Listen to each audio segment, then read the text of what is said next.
Hello, everyone, and welcome back to another adventure in Comet Tales. For anyone new tuning in, let's go ahead and introduce ourselves and what we've been working on. Maris, Hi, I'm first. Okay, so hello everyone, I'm Maris. I've personally been on a bit of a streaming hiatus as I've been dealing with real life adult stuff, all good things. But behind the scenes, I have been working on a D&D campaign of my own. So stay tuned for that if you like Regency, romance, and quests for true love. But in the meantime, I'm happy to be here playing Valentine Vonderheist, our posh uh, sniper of the party. And yeah, happy to be playing Comet Tales again. welcome back. We're so glad to have you. Up next, we have Lily playing as Lyra. Hello. Yeah, so as Maris said, it's very good to be back. We've had a busy last few months. Not to be like too personal, but me and Maris kind of got married. Yay. We Uh, did. so that took a little bit of a precedence, but Hey. either way, super excited to be back. As far as my personal life, I do not stream myself anymore, but I do, however, do some drawing and generally talk about the trans experience on my Twitter, and I also have a Tumblr, fun facts. But either way, that's mainly what I do on the side. So, looking forward to chatting through the myriad of revelations that we've had in the last few sessions. Wonderful, wonderful. Unfortunately, Zuzu will not be able to join us. That is played by Pure Little Rabbit, also known as B. Uh, But next up on our list, and wonderful as always, Azura the Azure Dragon playing as Ashala. Hi, my name is Azura the Azure Dragon, a variety streamer who just left work, so will probably be streaming full time now. Hello. Um, Oh, yeah, I'm gonna be doing like a variety of games. It'd be like Pokemon or RPGs like Baldur's Gate or Final Fantasy. So another MMO.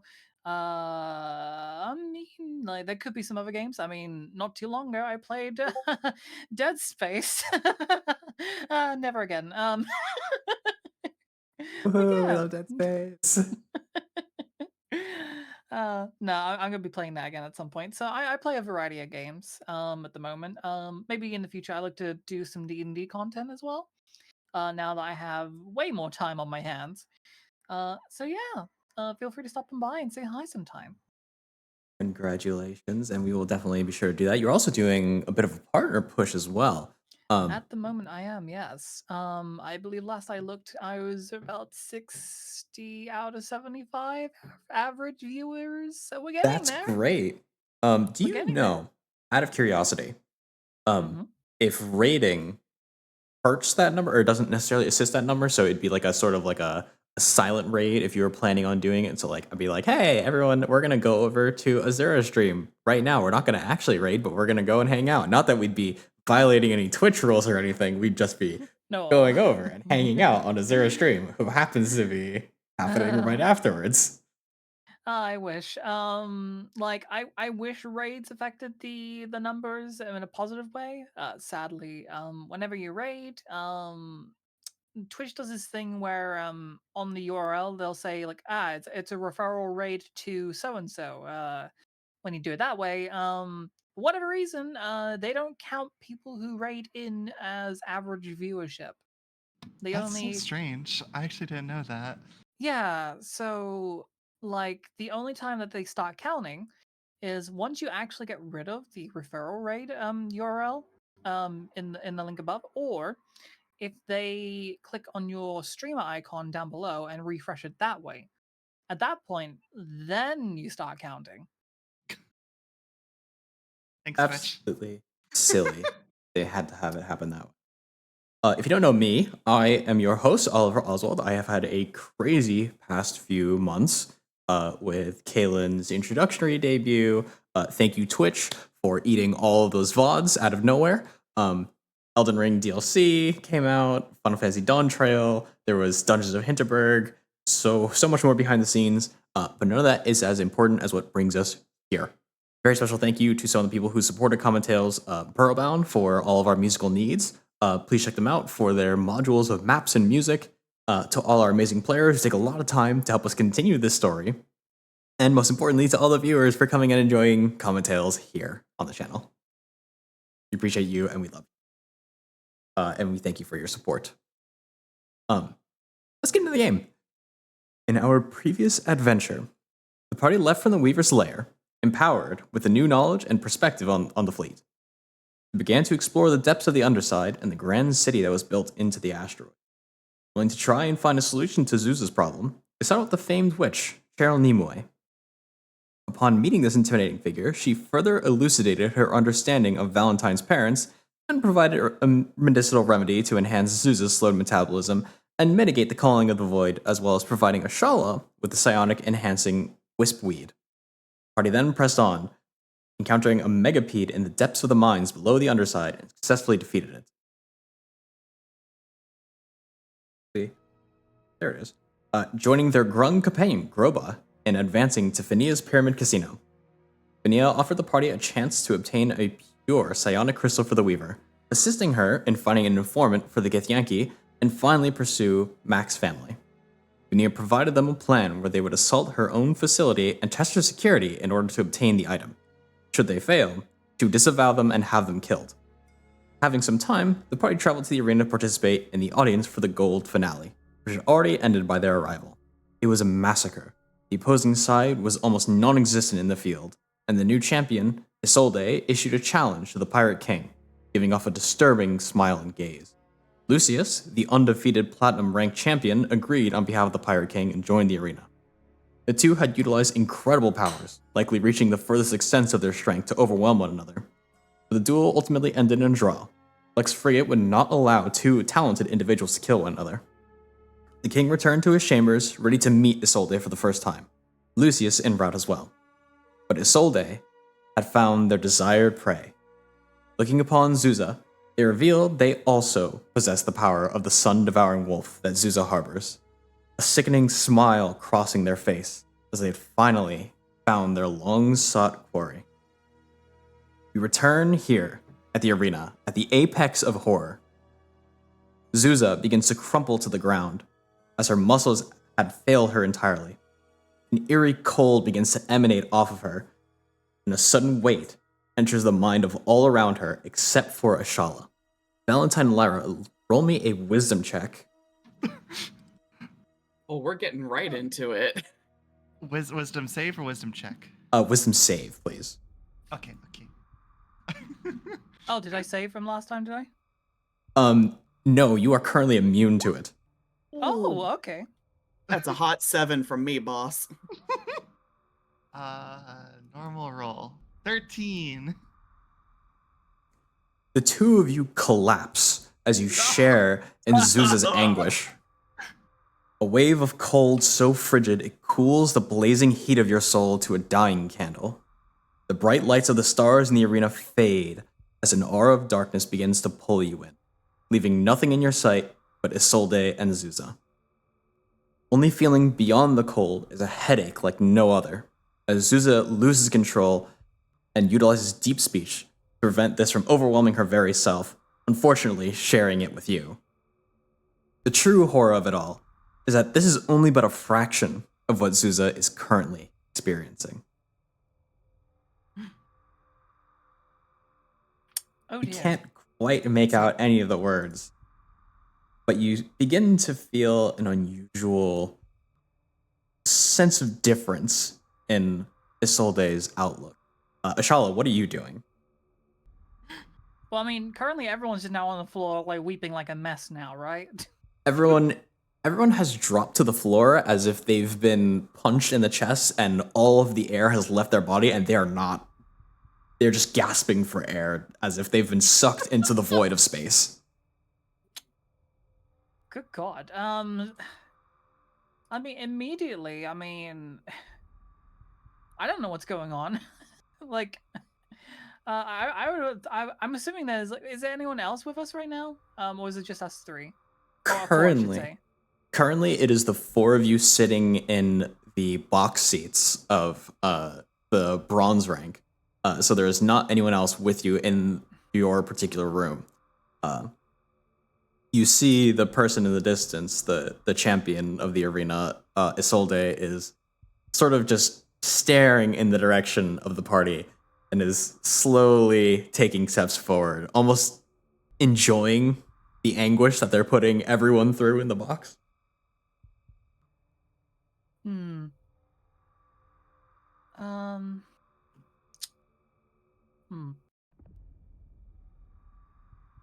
So do I get the like the assumption that whatever she's doing is a concentrated effort on everyone here, or Go ahead and roll me a perception or investigation check, whichever you prefer.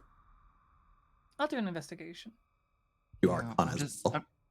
I'm just sitting here thinking about how oh, that's pretty good.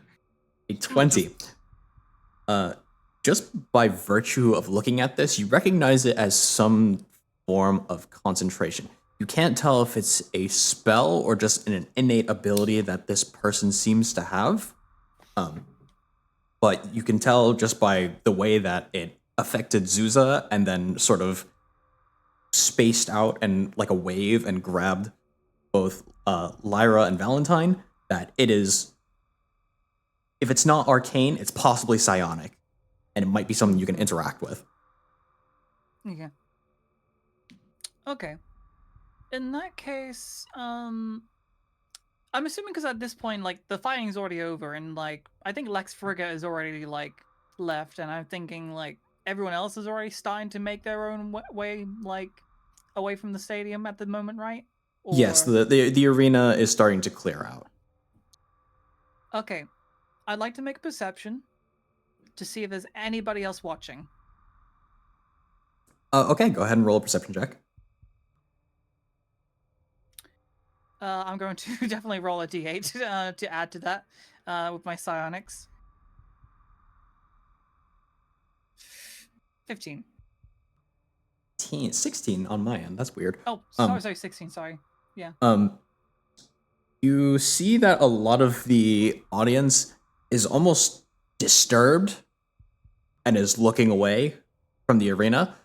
So you do notice one individual in the back of the entire arena who seemingly has pulled out some type of sphere that is surrounded by little glowing lights. It catches your eye as they're a very unusually dressed individual, very flamboyant and colorful.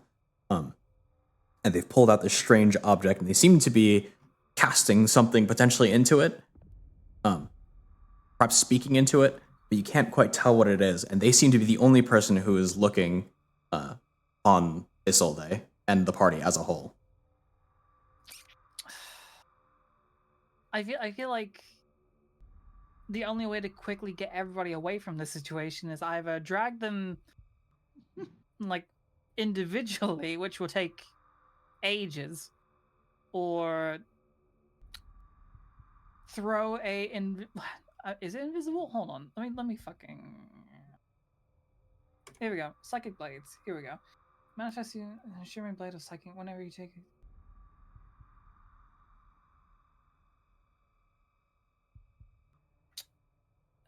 Okay. Okay. So this doesn't actually leave any physical marks on them. So even if they say she hurt me, she can't prove it. So You can't prove it was me. Would you say she's within 60 feet? I would say Isolde they are within 60 feet. Okay.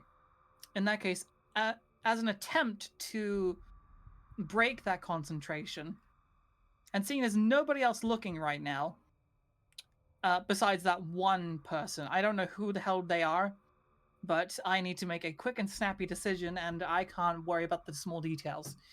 I'm going to bonus action aim to get my advantage, and Okay. then I'm going to make the attack. Okay, go ahead and roll. Psychic Blade with advantage.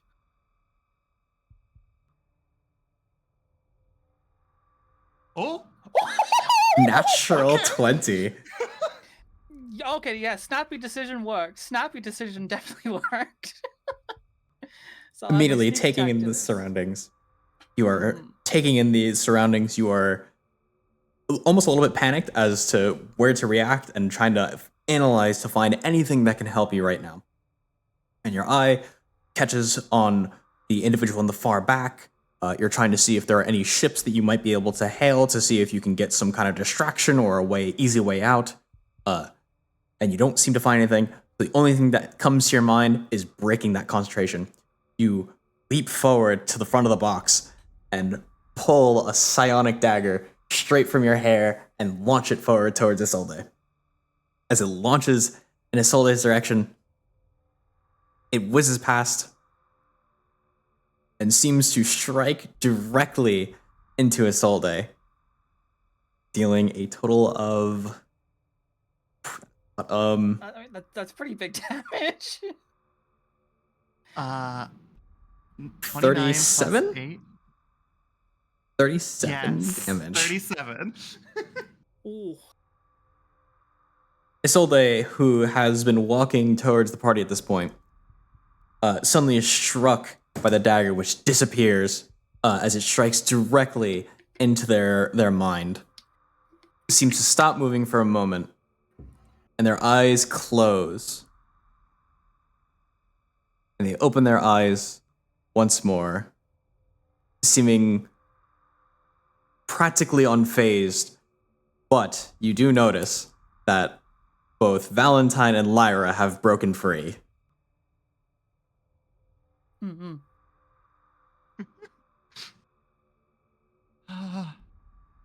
You two, grab Susan now. We're moving. What in the good God was that? Tell me later. We need to move. Okay. Righto. Valentine, I believe this is more of your corner of things. I can't exactly lift her. Can I just like pick up Zoo? Not that I'm very strong, but can I pick Potato her up? sack? Yeah. I believe you can. With the conjoined effort of the party, I believe that it is an option to kind of like, all right, let's get together, grab her arms, or grab her legs. Yeah. Yeah. Let's go. Yeah, like that works. Being in proximity and having been freed from the psionic link, still feel the deep speech kind of communicating to you through Zuza. Almost audible in Zuza's voice as she's reaching for someone, something, anyone to hold on to. Zuza's forgotten sibling seems to have lost some sense of their sadistic joy, now bearing one of disappointment as they're reaching out to you.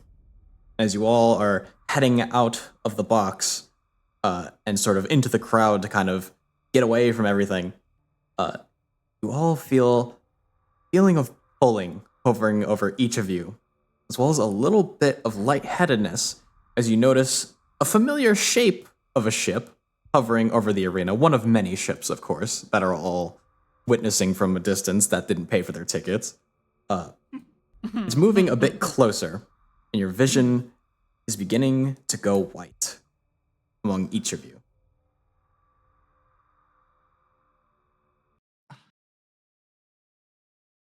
So we can't tell what this ship is. No. Okay. I just imagine the group is essentially just in like confused panic mode. 'Cause they don't really know their way around here too well. And so we're probably just like just running for wherever they remember the way out of the underground is. That's Are other people reacting to this? other bright people light? other people don't seem to see the bright light whatsoever. Cool. As your vision begins to go white, everything fades, almost as if your entire vision has been clouded over, and you take a breath of fresh air. You are no longer in the arena, but seemingly aboard that vessel that was overhead. Your vision begins to return, but the white interior seems blinding compared to the grime of the fleet. You hear a familiar voice calling out in the distance. Crystal dragons. I hope I was not interrupting something important. Your vision finally clears, and you are left with the sight of your crew's rival, the one and only Captain Falvoid. Oh my god. Captain Velvet. Taking in the surroundings, it appears he has utilized the teleporter that he escaped with previously to bring each of you onto his ship. The only separation between you and him is that of a thick glass wall, which is seemingly leading into his teleportation room. He is outside of it, looking in.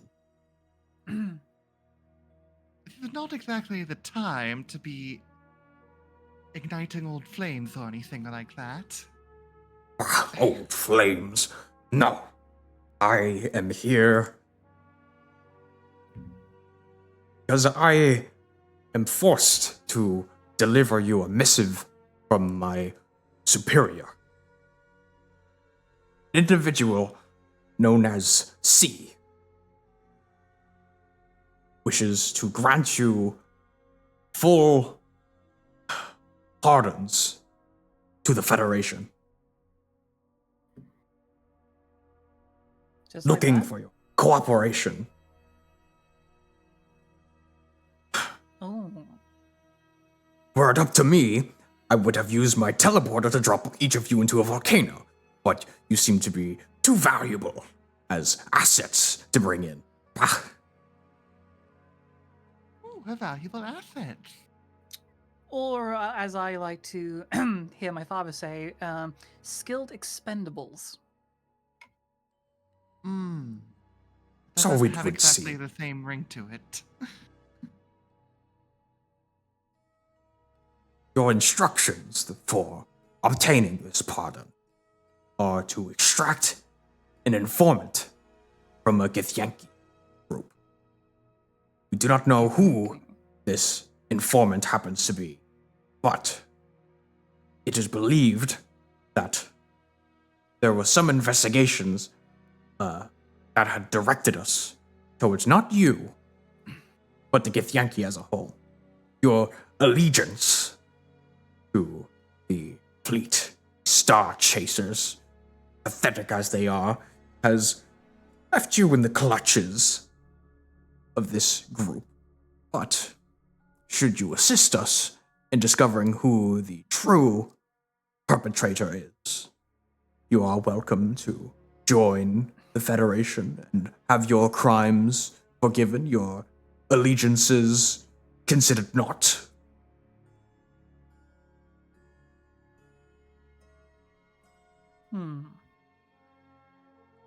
Lyra just looks over at Valentine, like,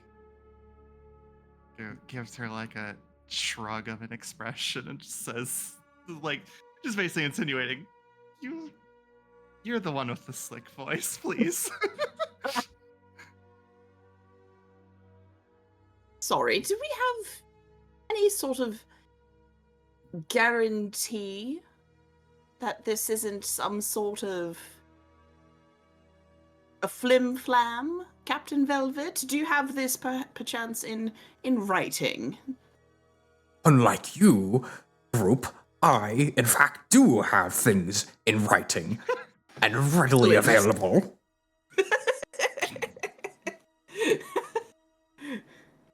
And then he uses one of his hands and puts it up to his tentacle on his face, and then uses it to kind of suction cup it to the glass, showing it to you.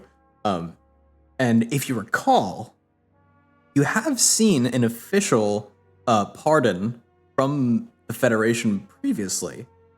The last time you saw one was when you were on the ship that you were attempting to tow away with Alexander, back when you still had Sparkles in your party. And everything from what I can see looks kosher. It seems to match up, yes. The thing that is interesting is that it's also being managed by the exact same individual that was managing the previous letter. Interesting. Might we have the name of your generous superior. You will get that which I have, that which the Federation has. C is the point of contact.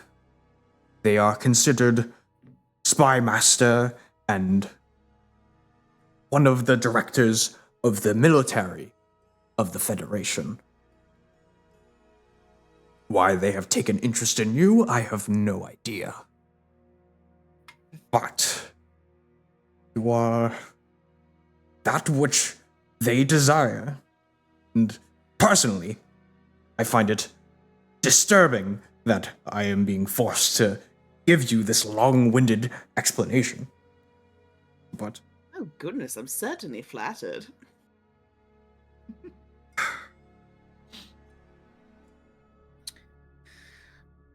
Well, your engagements,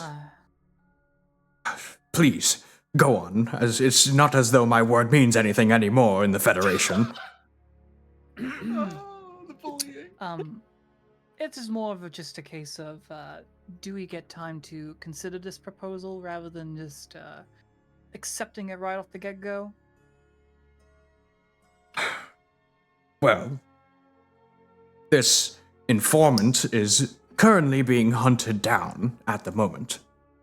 So, you are on something of a time crunch. Goodness, everyone seems to be in such a hurry these days.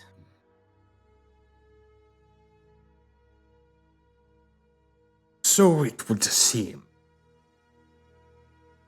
How can we know that, even if we do find this, that you're not just going to lead us into a bad situation? We're doing our best to maintain a bit of safety, considering the people that occupy the fleet as well. Because I have been demoted from my role as captain to lieutenant commander. Oh dear, Lieutenant Commander Velvet, I'm so sorry. Nothing quite has the same ring to it as Captain Velvet. Oh, it really doesn't. Foul. Can we still call you Void. Way? I think we could still call him Captain. I mean, maybe it's better for his morale to not remember the fact that we caused him to get his demotion. Exactly. Oh. I would hate for your ego to be a casualty of our unfortunate relationship. You can see his tentacles on his face that aren't holding up the paper are sort of like scrunching up as if he's like balling his fists, having been cut off. Oh, sorry, you were going to say something. Please continue. Velvet? Despite my demotion, I am still considered captain of my ship. However, I no longer have the authority to make executive decisions on individuals who are wanted criminals without getting express permission from my supervisor.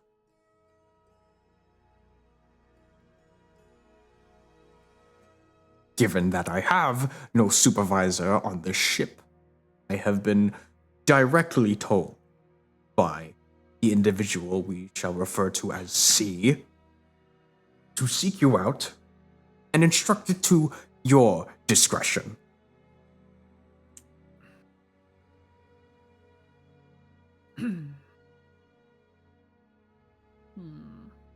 Well, I mean, we do have quite a lot of people requesting our services. We really do, and quite frankly, would it put our other benefactors out of sorts if suddenly we were all square with the Federation? I don't think they'd care for that much. If I had to take a guess, and we're just speaking this right out in front of him, Well, he can read our minds anyway, so... like, with all things considered, if we were to help the Federation get a agent out, I imagine that's a bit of a potentially Seems like a conflict of interest. just a bit of a conflict of interest. I mean, not everybody that's offered the job on the fleet is a person that is looking for only benefits to I mean, frankly, it's been next much more lucrative to be on the wrong side of the Federation, so Well, I must agree. There is merit in your words. How much money are you offering us to go straight? Honey, I am not bribing you to do the right thing to Lyra, clear gone your very names. aggressive. Oh, was that a little bit too much? I just No, assumed that no, every that was job good. leads to money. That's what I've learned, at least. Your reward for assisting the Federation is a direct invitation to meet individuals at the fleet, to have cleared your names. Names, might I add, Miss von der Heist, which has already fallen into some bit of disarray, despite being a neutral territory. You have had some run-ins, familiarly at least, with the Federation as of recent. Oh, certainly, but it's just business. It's nothing nefarious. Interesting. If that is how you would perceive the arrest of your father and the closing of business on your home planet, perhaps. But The what now? are you not aware that your father has been apprehended by Federation officers? Well, why would he? He's always been a good host to the Federation. Personally, I have not been privy to the matters of investigation. I was sent to go seek out the perpetrators of the separate crime regarding the fleet and the ship that you were found upon with missing crew and a separate informant.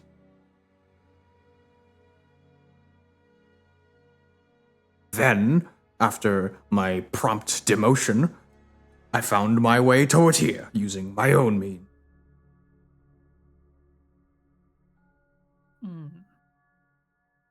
There must be some sort of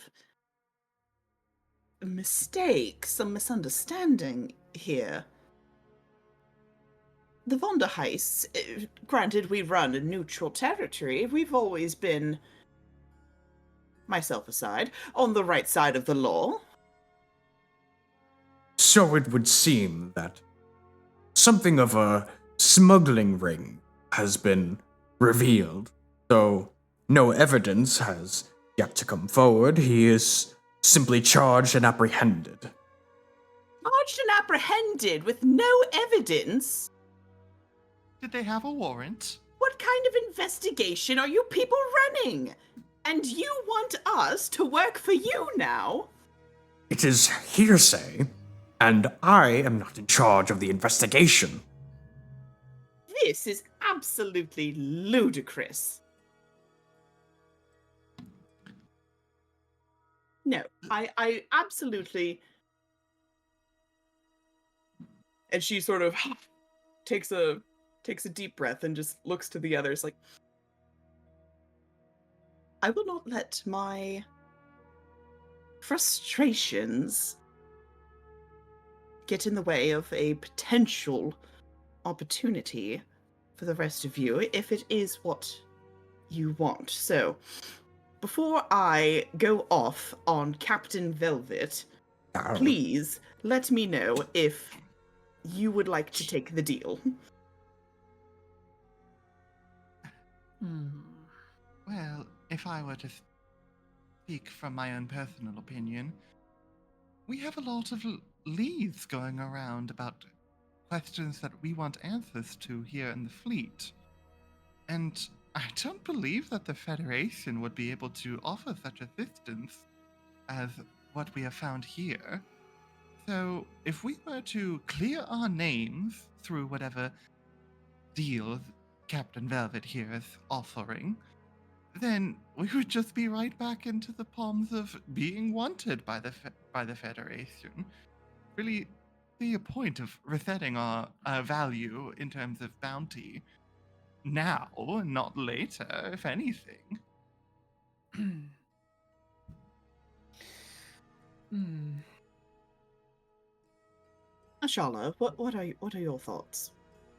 Uh, I am under the assumption that your family is under neutral territory, right? Correct. They don't exactly answer to the Federation, nor do they answer to the fleet per se. That is mostly correct. They don't have dealings with the fleet per se, but they are quite friendly and amicable to the Federation, despite not actually being a territory of theirs. Fair enough.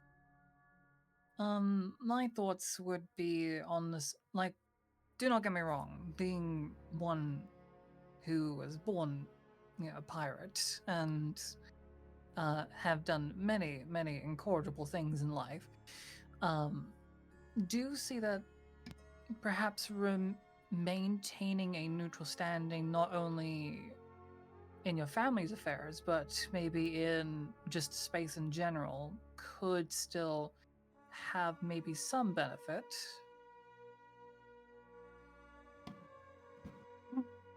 As always, Ashala, the voice of reason. I think we just got a little bit riled up, but it would potentially benefit Papa in whatever situation that he's found himself in if we were a bit more amicable to the law, I think. I suppose. Not as much fun. Captain, Yes. if we were to so forth clear our names, other than the removal of our notoriety, or notoriety, I should say, would you say that there would be other benefits to not to being hounded down by the Federation? Indeed. If I were to speak on the benefits, you would be likely invited to become bounty hunters or adventurers that are contracted to work with the Federation, being that you would serve directly or answer directly towards sea. You would have more benefits than the average contractor have. And So given become- your concerns over your family, which for all intents and purposes I had assumed I was also going to be chasing you down as a criminal in conjunction with that crime, but seeing that you have no awareness of it, perhaps you may utilize your newfound standing to clear your family's name.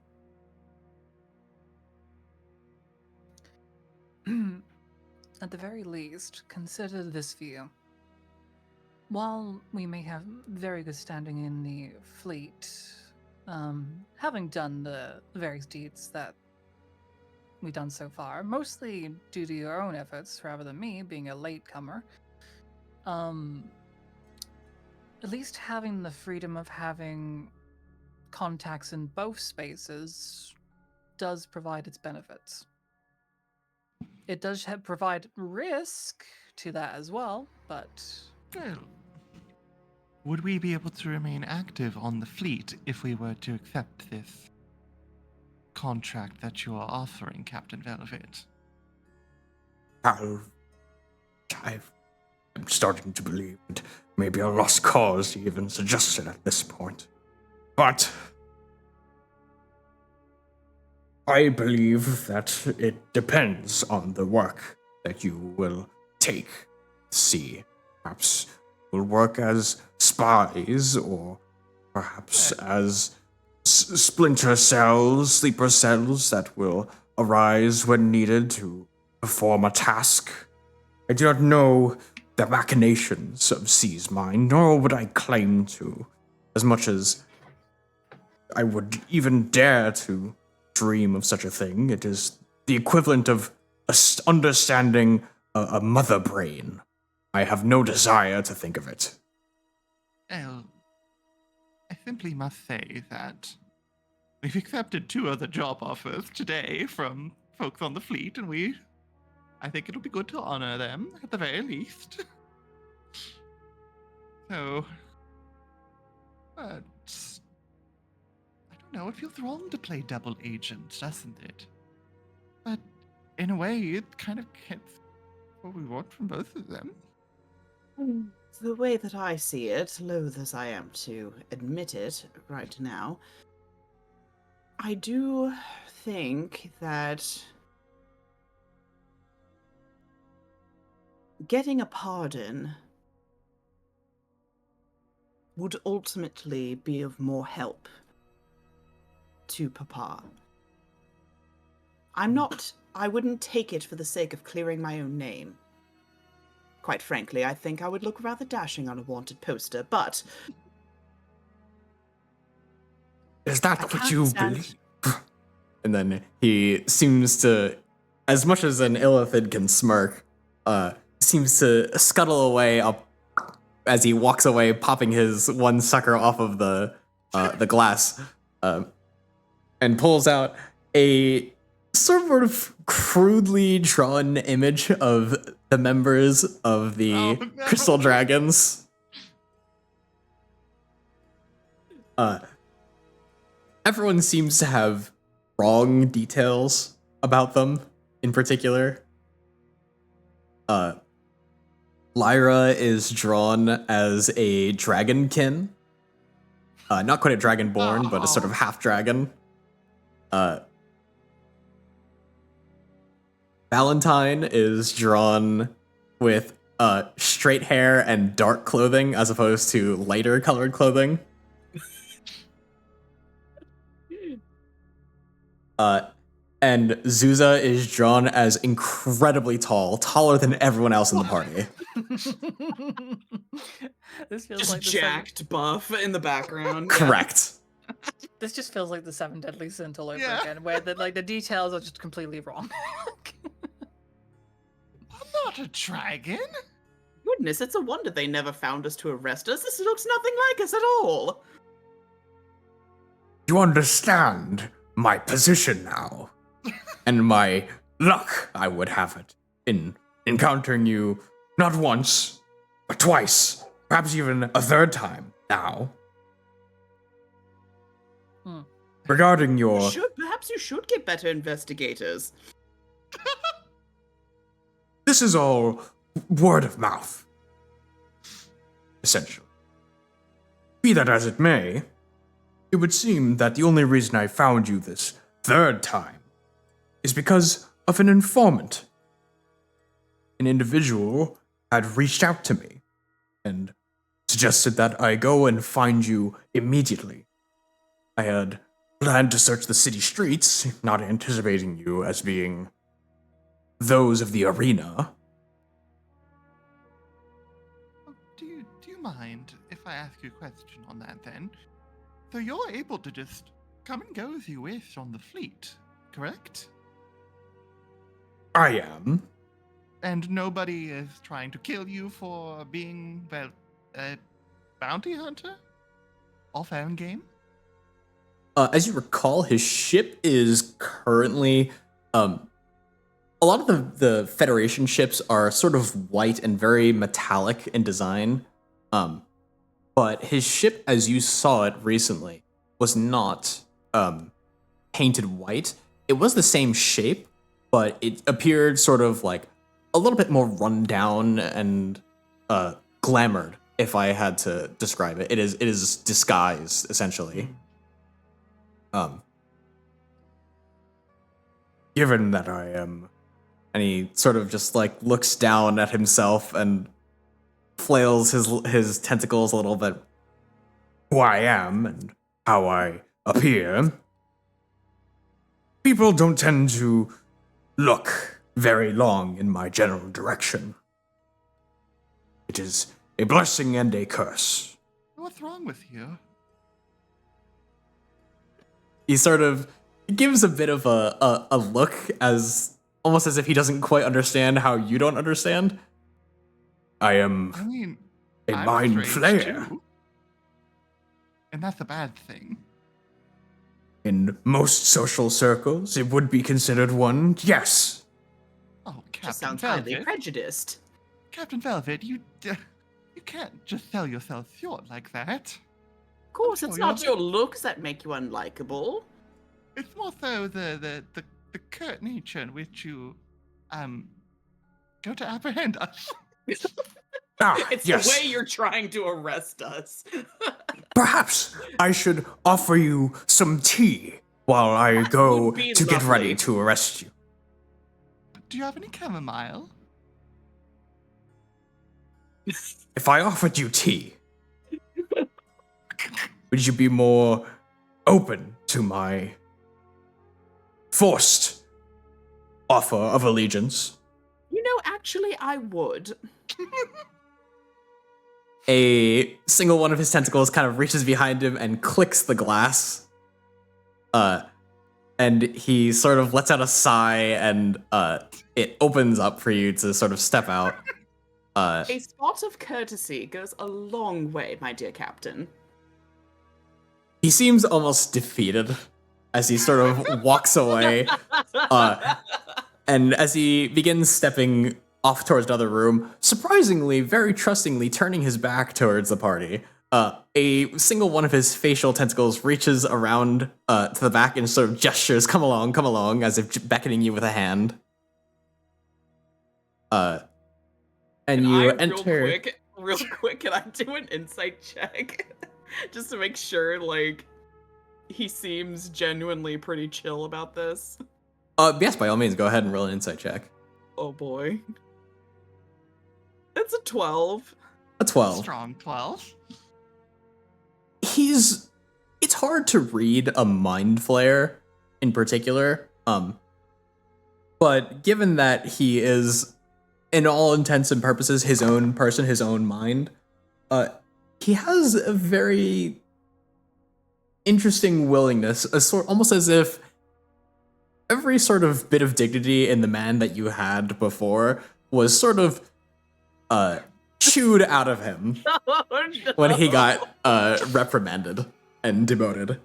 Oh, no, now At I this- feel bad. The only thing that you can sort of read off of him at this point is his willingness to do whatever it takes to get the mission done.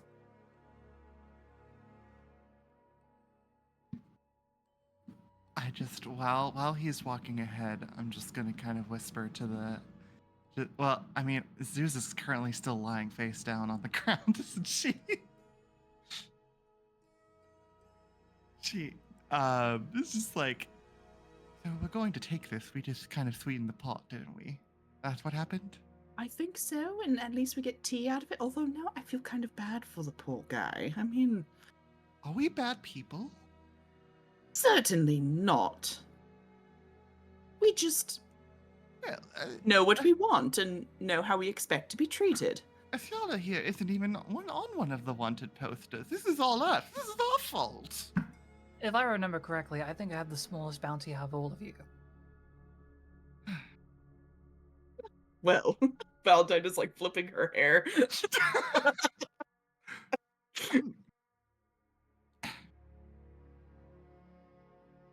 Given that we were planning to write a letter to Papa, in that he is apparently being held in a prison for crimes I'm sure he did not commit, that does put a bit of a damper on getting an answer out of him the old-fashioned way.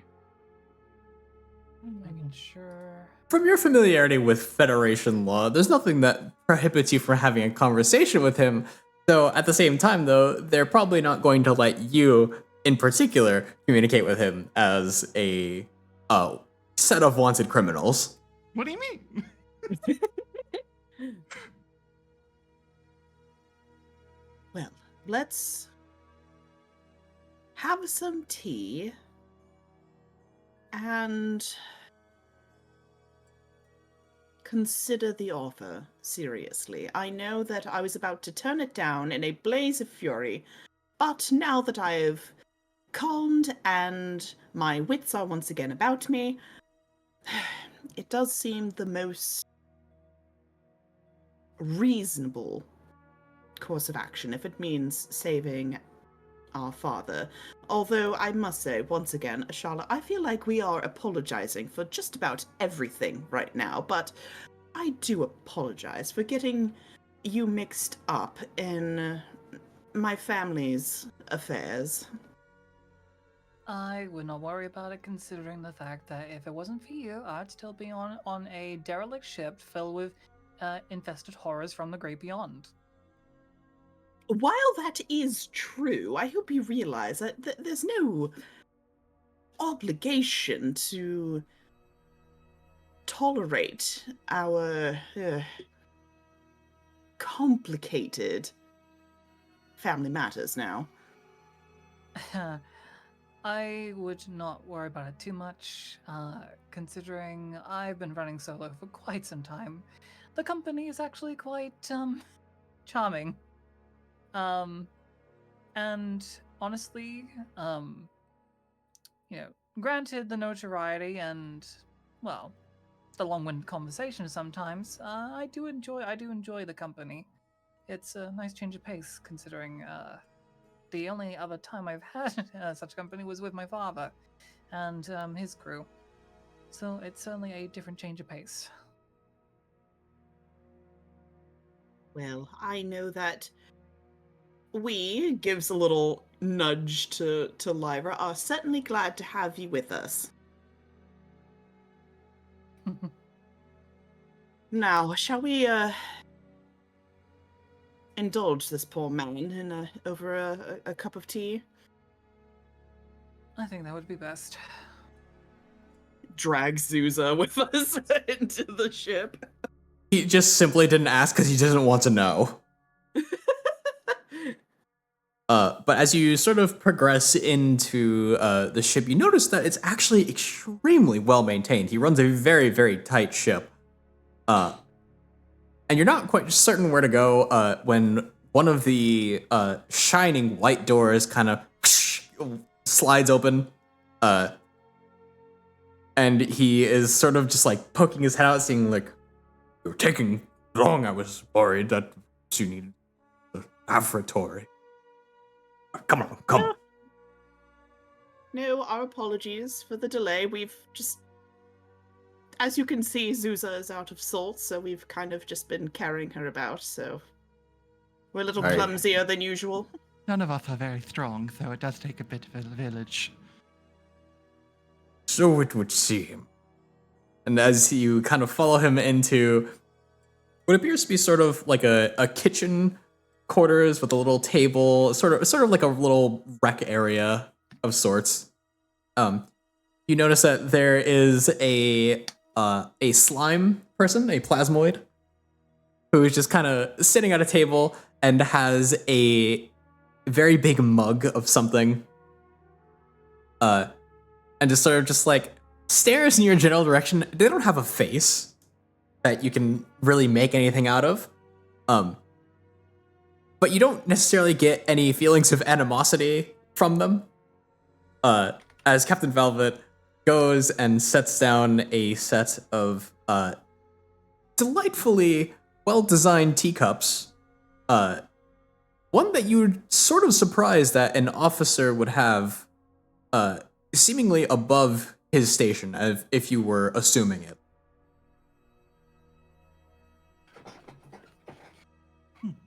Go on, drink. I cannot enjoy the stuff myself, not anymore, but... You don't drink tea anymore? Unfortunately, the condition I have has made it where things have lost their taste. That is so unfortunate. But also very thoughtful that you're willing to have this on board for a case such as this. Indeed.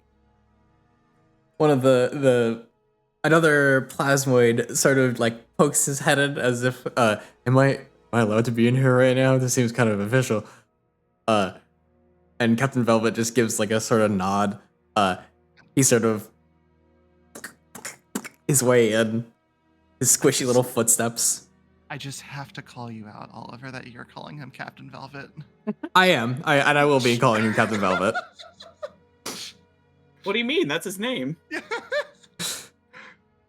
His records have What's weird suddenly been about updated. that?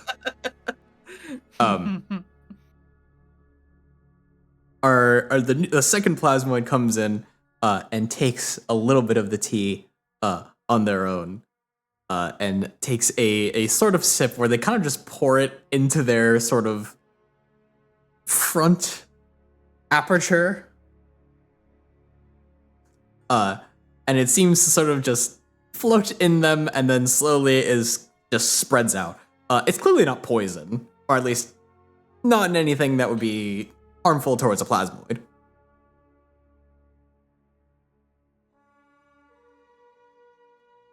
You have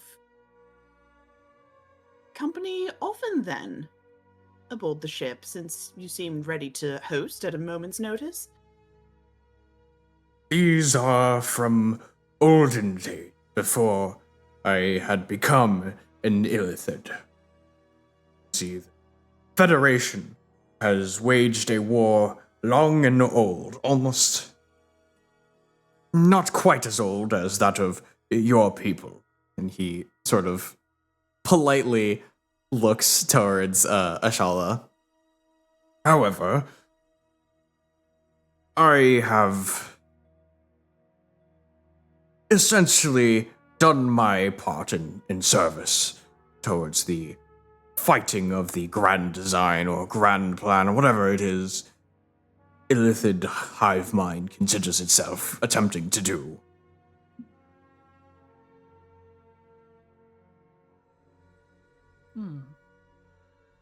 Well, the tea and the porcelain are quite lovely, Captain. He seems a bit almost uncomfortable with the amount of praise he's received in the last, 5 to 10 minutes. That you enjoy it, I suppose. I told you, an ounce of consideration goes quite a long time. So, thank you for the courtesy, and I want to apologize for my own little outburst. I was not taking the news of my father's arrest very well, I'm sure you can imagine.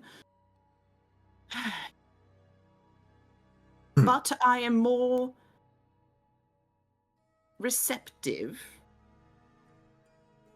to the offer, and I was wondering if there could be any further information that you are free to let us know regarding this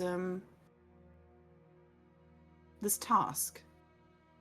Regarding this informant, he has been contacting us for some time. In fact, he was due for communication with us, I believe, about the time when we had first had our encounter. It was not under my jurisdiction, but I thought it interesting that he was within the same vicinity and happened to be in the same location. Do you recognize any individual who may have had contact with the Githyanki, perhaps, in your excursion?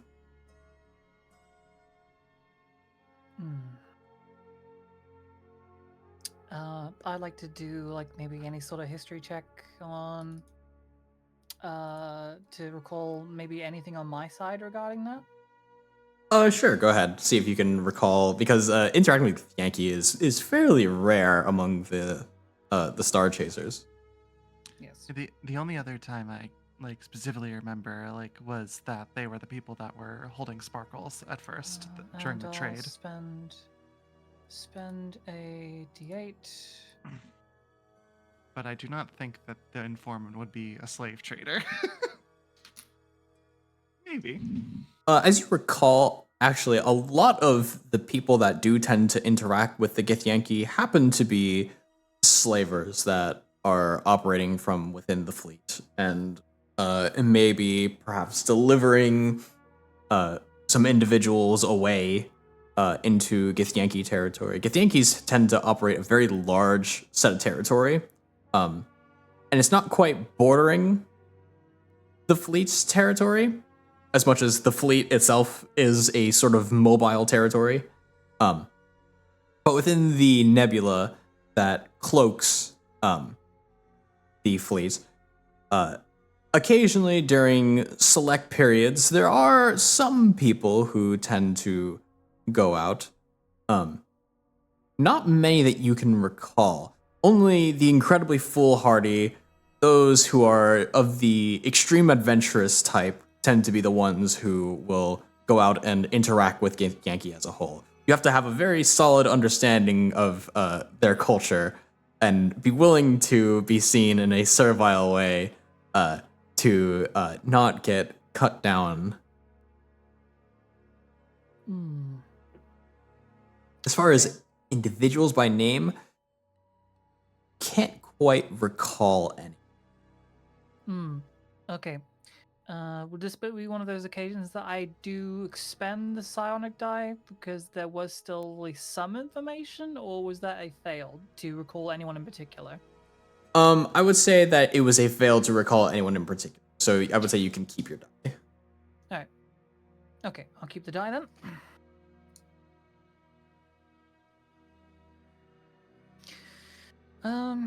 Well, considering in the fleet, Githyanki are often involved in the slave trade. However, I don't exactly recall anyone in particular that we've encountered that would, I suppose, mingle with that kind of company. And we ran into a few, but I don't think we even got to know any of them, if we even heard them say anything. Edith worked with it the Golden Wind? I believe they were. Yes, I believe it was the Solar Winds Guild. Solar Winds, yes.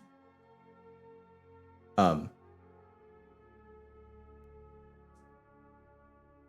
don't believe it was. I don't believe they were working with any group in particular. In fact, they were opposed to the Solar Winds. That's right. Yeah, I'm thinking through it because they were the people that were trading with the not the Gith, but the GIF. Two different GIF, races. Yes. Very confusing. GIF with 2 Fs or GIF with TH? The friend, the person that was buying sparkles was a GIF with Fs and bought Hippo. them from Ah, the GIF. The hippo people.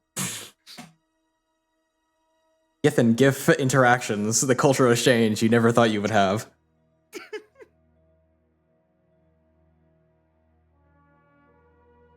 But those are the only ones I think we've run into, if memory serves. I believe, yes, those are the only direct GIF individuals that you have encountered.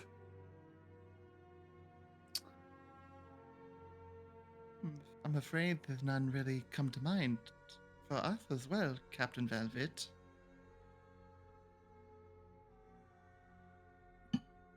So I would. Well, in any case, this informant is looking for safe shelters, places where they wouldn't be fighting anyone. They would a safe house of sort. They might be aligned to a particular faction, or perhaps they are in a place where violence is unlikely. They are likely biding their time. Perhaps they are seeking out funding to escape. Perhaps they have a vessel or need to purchase a vessel or passage on a vessel.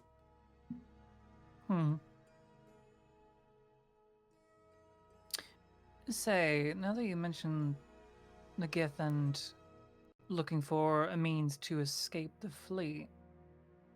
It'd be quite ironic if that gambling gig that we we talked about before so happened to be, that'd be a bit too much of a coincidence, right? Hmm. That's true. They were talking about some sort of traitor in some way, shape, or form, if I remember correctly. Yes, as you recall, there was a sort of uh, gambling tournament that Fania was planning to host, where she was looking for a Gith informant, in fact, to hunt down. That's right. So this is in direct opposition of our.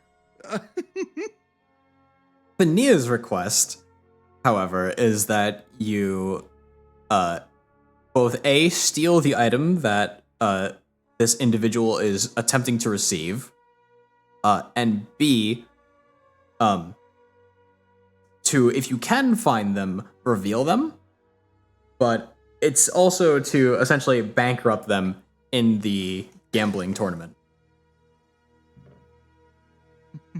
Hmm. And we already agreed to do this. Yeah. But if the deal was to simply reveal them and bankrupt them, that doesn't exactly fall out of favor of at least then proceeding to release them to the Federation. Should you find this individual, you may contact me utilizing this. And then he pulls a somewhat small little ring from a small pocket on his shoulder, and sort of holds it out for whoever wishes to receive it. I'll mage hand it. As you mage seeing hand we're it probably from him. Yeah, as we're probably opposite sides of the table and whatnot. As you sort of take it and bring it over towards your side, it does seem to be arcane. It has a bit of a glow to it as your mage hand interacts with it. But you don't anticipate it being cursed or disturbed to any degree that would cause an issue towards you. This ring is designed to show me your location after a certain point in time. If you press upon the stone, the glowing white stone in the center, it will send a beacon in my direction. And he reveals that he has one of his own. Press it, and I shall come and receive you. I shall be able to pull you much faster than I did previously from the arena.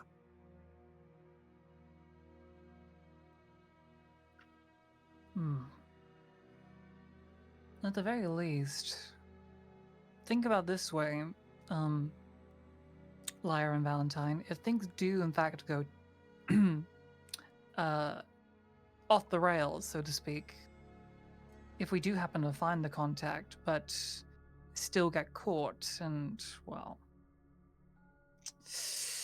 let's just say that whole, oh, we're gonna have to kill you thing, well, It would be good to have a bit of a panic button in that way. A contingency plan.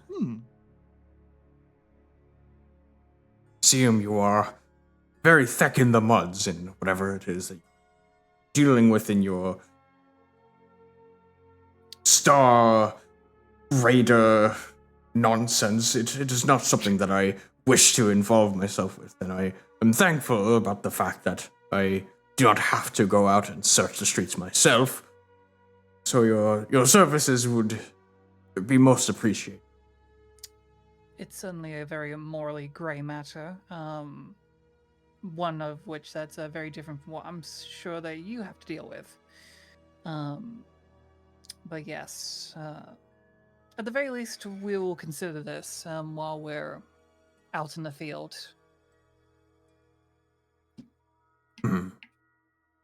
Yes, that would Most appreciated.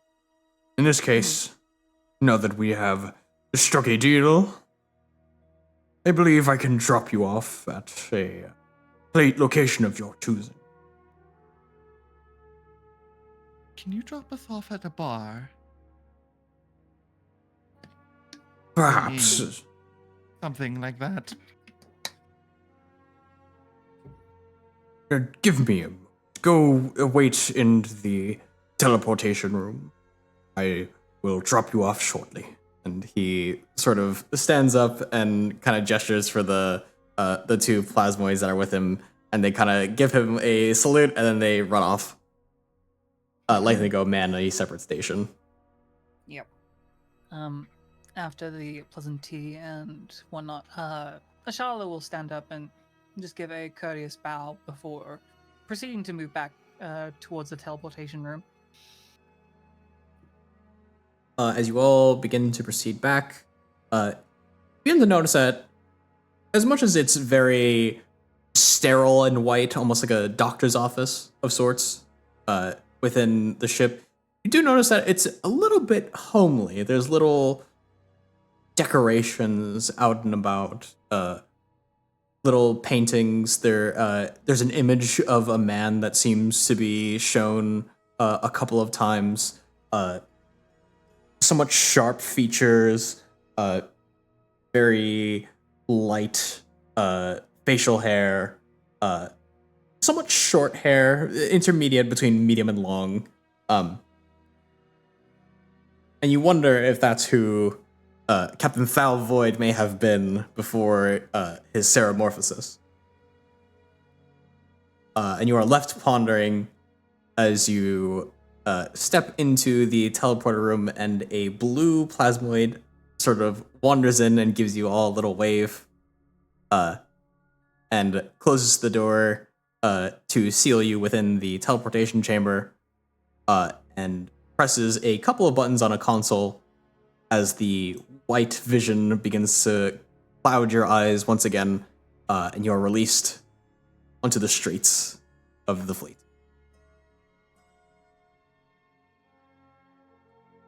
Are we bad people? You know, he's actually quite charming when he's not trying to arrest us.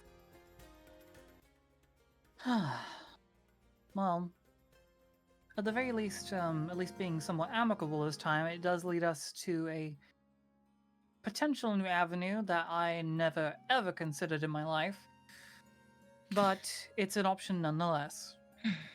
Well, she like looks around to see if like his ship is gone at this point. Like He has flown out of there very, very Yeah. quickly. He has Okay. no desire to be hanging around in the fleet. She just kind of looks around just to make sure that they're gone. Just, if anything, we could just flip this communicator to the person instead of exposing them, and at least getting them out of there would be mostly the same. I mean, of course, Maybe. after fulfilling the conditions of our first agreement, yes. At least that would be indeed an option. Maybe it's wrong for me to want to try to please as many people as possible. But, yeah. Well, it's impossible to please everybody, but I would certainly hate to be on the wrong side of the fleet, particularly. We've been on the wrong side of the Federation for some time now and have, gotten away with it, but the fleet is, less scrupulous about how they deal with traitors, so... And the fact that Lex Frigate kind of wants something from us, we would essentially be betraying him if we left. And I don't know if I want that. Well, not even just Lex Frigate at this point. But let's The not talk Weaver. about that. Yeah, no, you're right.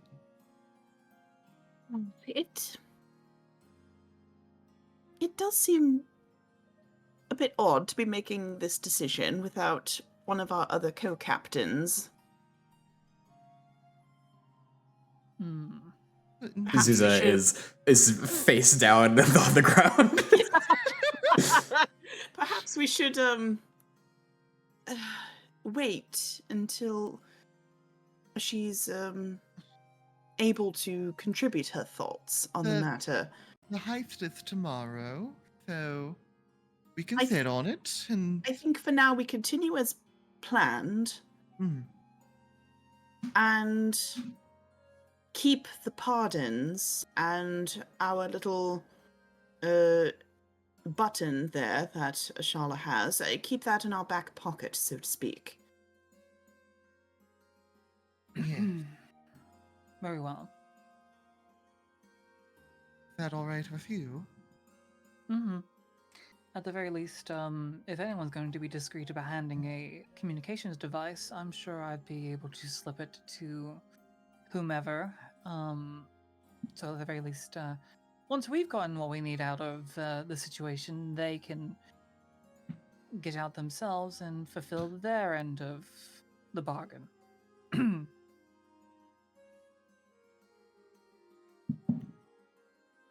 Well,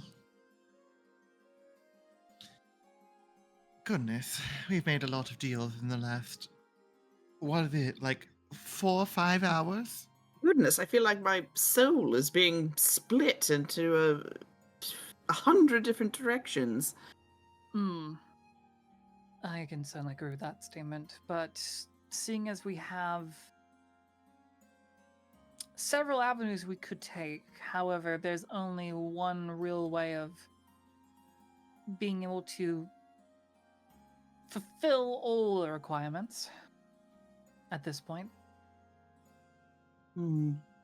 One of which is to acquire the gemstone that we're after. The other, to essentially reveal the informant and train him of all accounts. And thirdly, to have them sneakily make their getaway while not revealing that it was part of our plan. I think it could be manageable simply by talking to them beforehand of the situation that they find themselves in. They perhaps don't know that they've been compromised. And if we were to slip them the device, go through all the motions that the guild guild expects, then they simply just disappear. There we go. Both parties satisfied. All three, I should say, considering Lex Frigate and the our spectacular friend is two very different people in one big faction. Goodness. It all gets very complicated around here with the politics. And you think that I led the simple life of a pirate at one point? You said you. Maybe this is a story for later times, but you said that you had been up to a lot of rambunctious activities. I would like to hear any stories that you might have of your time. Whew, goodness. Maybe we go to. Well, first we should get Zuza to a bed. Then perhaps just have a nice little talk over. Agreed. Convenient. The place that you have been dropped off in is actually a familiar section of one of the more poor districts in the fleet. It is the location of the Moondrop Inn. And as you enter the very, very quiet tavern, you see the familiar centaur. Amber is behind the counter, polishing a absolutely filthy mug of what may have been ale at one point. Oh, I didn't really expect to see all of you again. You wouldn't have happened to have heard anything regarding my father, have you? Your father. A new face. I'm Amber. I sort of run this dingy little place, the Moondrop Inn. She gives a very discourteous and sarcastic bow, but it's in good faith. My father, Harold, used to run this inn. I had asked your friends here if they happened to come across him, if they would share any information, but given I don't think that we have, correct? No, you have not. Correct. Okay. I was just running through the file cabinet in my brain. Yeah. I'm like, no, I don't think we did. As a very, very quick run back to that specific memory, Harold, the human bard, had created an enemy of two separate factions who had identified themselves as the Jets and the Sharks, quote unquote. Oh my god. Of course. Unfamiliar with the names, of course. You don't quite recognize who those groups are in particular, Ashala, but you do know that there are groups that are similar. There is the Sand Sharks and the Spelljammers. The Spelljammers being a group of Thrykreen individuals. They're also occasionally referred to as the Ship Stealers, a name which they are not quite fond of, considering their nomadic origins. However, it is a name that has sort of stuck with them to some degree. The Sand Sharks in particular are a reference to a group of individuals who were sort of forced into the mines and were able to actually pay off their debts and have made their way up from all the way down in the depths of the underside all the way back up to the top. But unfortunately have fallen into less than savory scenarios.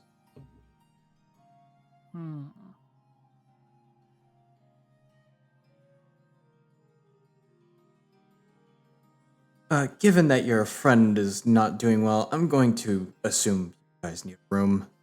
Go ahead and go up to room 5. I'll have that one set up for you in a bit.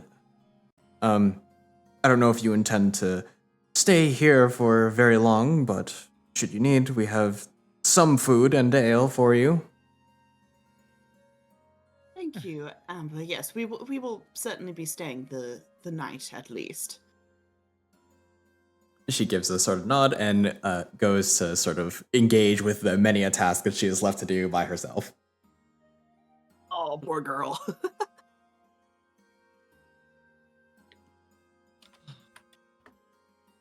Well, let's take stock. So, we have managed to... Props up Zuza on a bed. Yeah.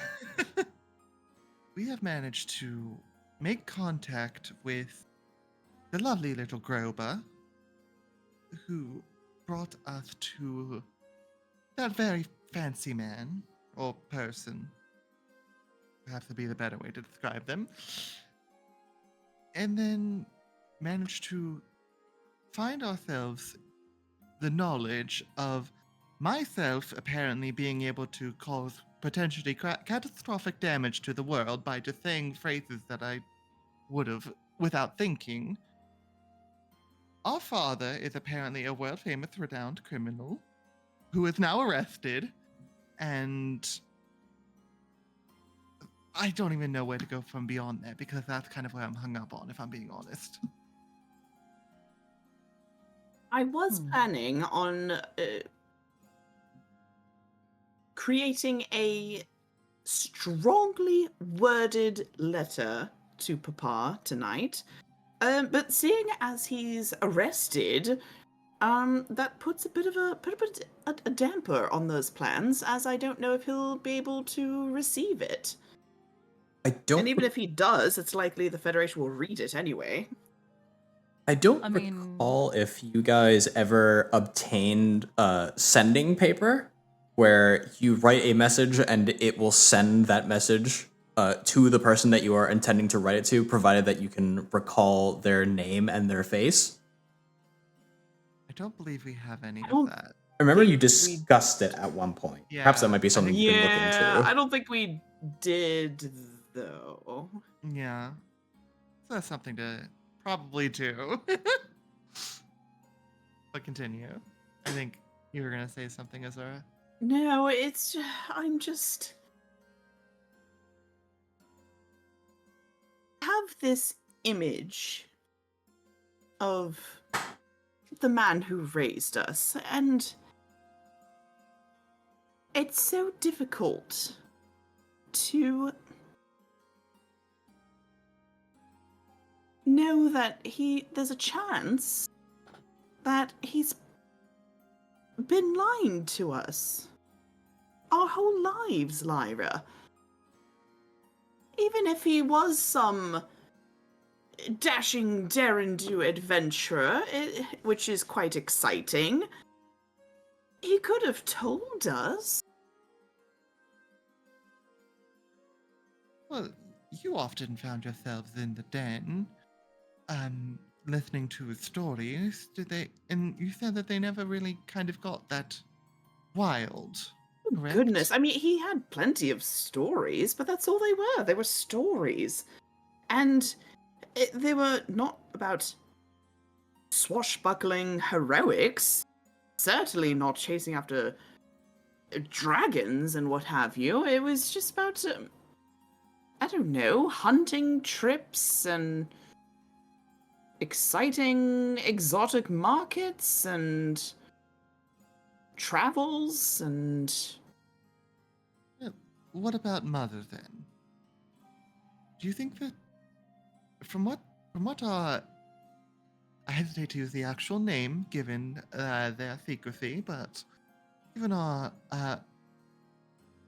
wealthy friend, they said that our mother was also some sort of special person.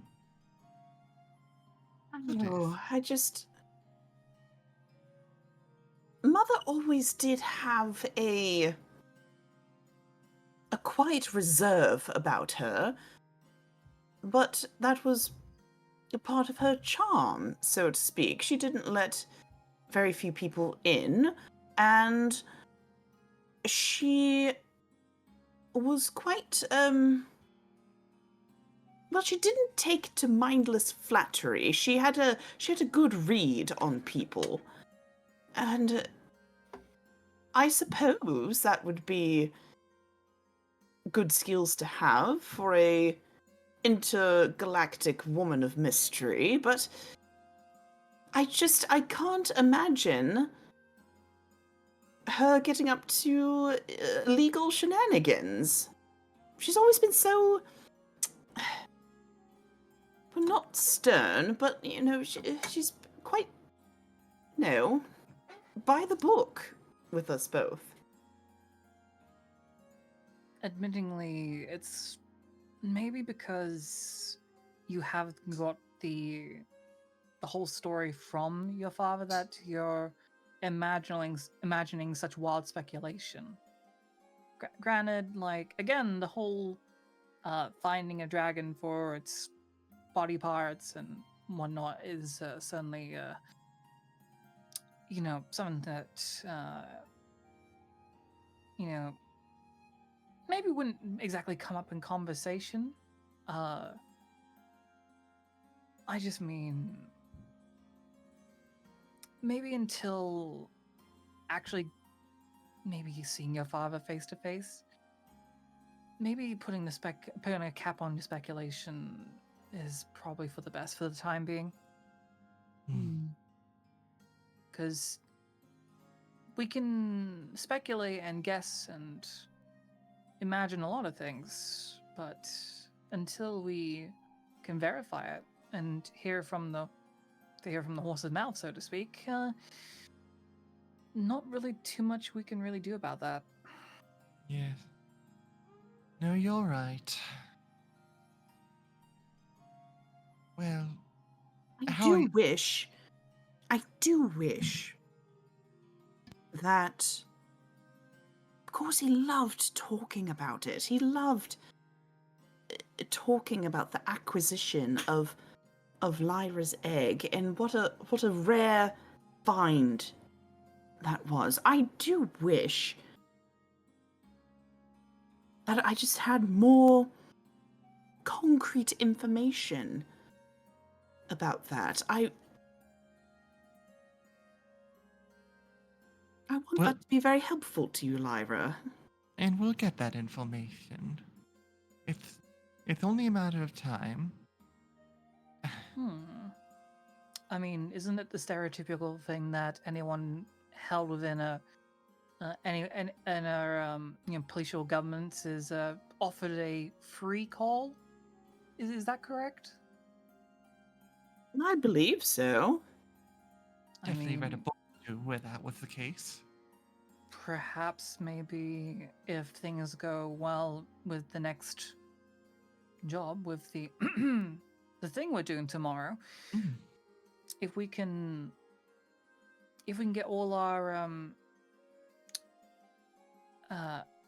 goals posted, perhaps maybe that reputation to you know where will maybe offer you that chance to speak with him and get the closure that you need. Hmm. You have a good head on your shoulders. I just wanted you to know that. There's been multiple times today where I know at least myself and Valentine have found ourselves at our wits' end thinking about this craziness, and you've managed to always talk us down to the side of sensibility and reason. As crazy as you are, at the very least, you actually listened to me. My other crew, however, when I had to go with them on that derelict ship, oh boy, they didn't want to listen to a Gith. No siree. What's wrong with... Why would they not want to listen to you because of who you are? I mean, we kind of have a bit of a deadly reputation, so I can't exactly blame them for not wanting to follow somebody that death tends to follow by reputation. Apparently, Lamias have a reputation for breaking people's bones with the strength of their core, I suppose, but... Well, you did do that one time. Oh, I did do that one time. You're correct. I kind of forgot about that in the heat of the moment. It was a bit, It was a very traumatic moment. It was a very traumatic moment for myself, and I'm sure for the poor individual which suffered from the fate. Oh, really? What kind of coiling did you give him? Or her? To be honest, I don't quite remember the gender of the person, but I do believe it was a male guard, and you Oh. kind of constricted around him and just crushed all of his bones at once. Well, he did try to hurt Eben, He did. and that's... We just can't abide that. No, of course not. Goodness. Well, it's certainly a violent way to go, but Oh, did I kill him? I'm pretty sure you did, dear. I also sucked a person into a black hole while that You was going on did. too. That was awfully impressive. I am glad you finished that sentence. Also the same day. It was a very violent day. No, you just you get worked up sometimes, but you do what needs done. I mean, it depends on the people that you're dealing with, I suppose. If they are, I suppose, This was just a guard. He I could mean, have had a family. maybe he was a dick to his family. True, he could have been. If you were feel much better. If you were to look for closure in that situation, you do recall that you had a individual who was unfortunate enough to cross paths with the party on more than one occasion by the name of Robert. Good old Bobbert. At least he's alive.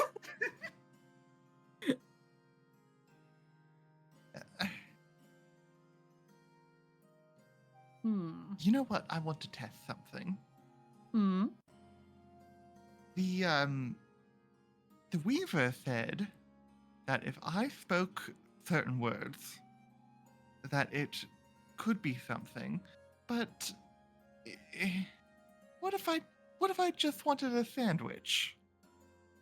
Certainly, you've wished for things for holidays and birthdays, and nothing catastrophic ever happened from that.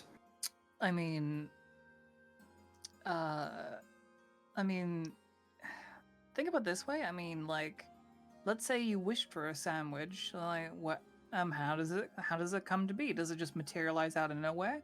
Where did it come from? Is the material just magically there, or did it just get taken from someone else? Did you steal someone's sandwich, or Oh, did someone well, just comes over and makes one for you? I mean, there's a lot of ifs in this question.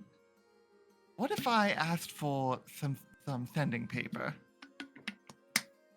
Considering our conversation, I feel like that's pretty safe. Are we truly willing to test this theory? Is it a bad idea? I think it might be a It bad might- idea. Maybe you're correct. This is a Well, bad idea. Listen, I'm all for the spirit of inquiry and scientific investigation, but when the potential outcomes are calamity, I would rather not test them at all. Well, but if I say the words, then I just want to be sure. okay, maybe it's like maybe it's one thing saying them, but maybe then it's another thing saying them with intent. It's like how you are with your magic. Like just simply saying the words, but not actually like doing what you need to do to manifest it. It's that kind of formula, you know? Like maybe it's you need to have the kind of intent to want to do that. Maybe you're right. This was a ridiculous idea, wasn't it? I apologize. Oh, I mean, honestly, this is probably preferable to what we've been dealing with for the past week. Not wrong. I don't know. Feels like we have so many things going on right now, and I guess my mind's a bit scatterbrained. I How did we mean, get all mixed up in this? I feel like it really wasn't all that long ago that we left home. it seems like you have a plethora of goals and tasks that you need to do besides the clearly, obviously big ones that, of course, matter the most. But I mean, you went to go. You agreed to like keep an ear out for someone's father, and then you like what, like kind of forgot about it, or did it just like? You know, it sounds terrible, but I did kind of forget about it. Bigger fish and all that, which feels wretched to admit it loud. Well, when you arrive to a place like this and we want to be getting our names out there, I suppose we just kind of accepted requests on a whim to hopefully bolster reputations. Eben And, was keeping track of everything, and in It his was little never really book. our responsibility, to be honest, to keep I've track been of a it. much better person than we are. When we came here and we left home, I suppose the main reason we left was to try and find, well, answers for myself, but also to sort of, well, prove that we can strike out on our own. And, well, you know, Hmm. we're doing pretty all right with that right now, I believe. Hmm. I did want to become a galactically famous pirate extraordinaire, which a pardon does put a damper on those things, but I suppose, there's still time. There's Just 'cause always you get- choice. Just because you get pardoned once doesn't mean you can't go back and continue to build up a reputation. Hmm. I mean, I suppose you could see it as a simple reset. of sorts, where multiple factions seem to eye the same person or the same asset and wanting them to work for them specifically. It's quite a conundrum. And of course, to garner such attention, they're putting out all the stops to do so. The Federation as a whole was kind of a bit of, well, awful when we first met them. They kind of were willing to just let an entire civilization die because they couldn't get everyone out. So, I mean, we just did what we had to do. Hmm. I mean, I haven't exactly had many personal experiences with the Federation. Considering a lot of the time, again, like we kind of robbed from whoever and whenever. Nothing exactly too particular when it comes to making a living out in space. Can I ask you a question? Hmm. Have you killed people before? Plenty. You know, people always say that when they kill the first person, that it like sticks with them. And yet I think the first person that I killed, I've already forgotten about. Hmm. It does feel like that way after a while. After a Admittingly, while, but this is like immediate. Hmm. Maybe you just have a knack for it. I don't want to have a knack for this.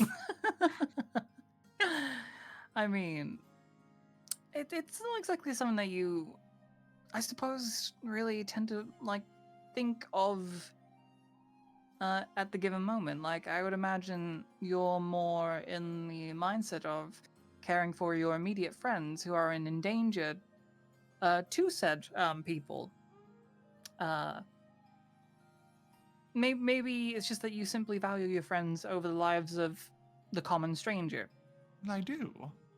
Well, there you go. Like, it seems pretty simple that way.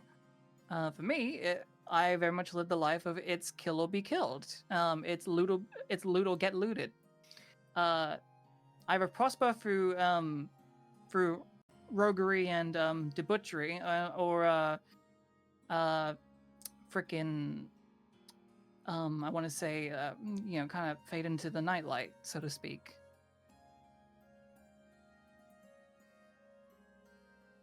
It's a very difficult life, it sounds like. Is it better here? Maybe? Hmm. You can say no. We're doing our best. Honestly, I would probably say that yes, there's definitely been a far less killing here. Well, rather killing of sentient beings at the very least. But admittingly, I don't think I ever got myself entangled in such extraordinary affairs.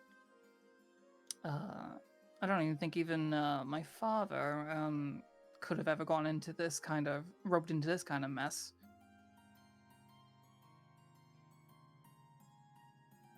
Or could he? He was a bit of a famous individual, Skaith the Scaled. In particular, though, he did have a policy. As soon as he would start to gain a somewhat significant amount of renown with a faction, he would immediately disavow himself from said faction. He didn't want to have that kind of attention on himself and would immediately go towards perhaps an opposing faction just to show that anyone could truly buy him if they wanted. And that the only true allegiance he had was to himself and his crew. Yeah, then again, his lifestyle is very much what I've actually sort of been suggesting, actually. Very much the lifestyle of whoever can pay him more. Essentially, kind of flittering between various factions, and whoever just seems to give him what he needed And as soon as he got before he would get too tired in, he would just up and leave and go to the next one. He was very much like more or less loyal to himself and his crew more than anything.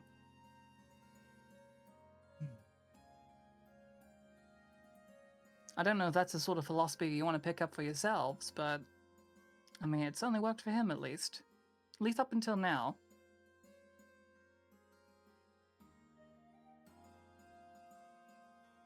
I don't rightfully know exactly what we want to live up to other than just being notorious in some way, shape, or form. Well, Valentine, that's more of your deal, I suppose. I mean, who wouldn't want to live a life of lavish infamy?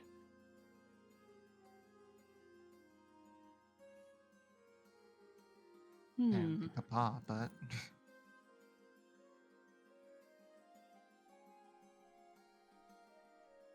Well, at the end of the day, that day has not come yet. So I would say that such thoughts aren't exactly necessary now, but maybe something to consider down the line. And preferably when we have our resident Zuza in the world of the living, so to speak. How is Zuza looking right now, by the way?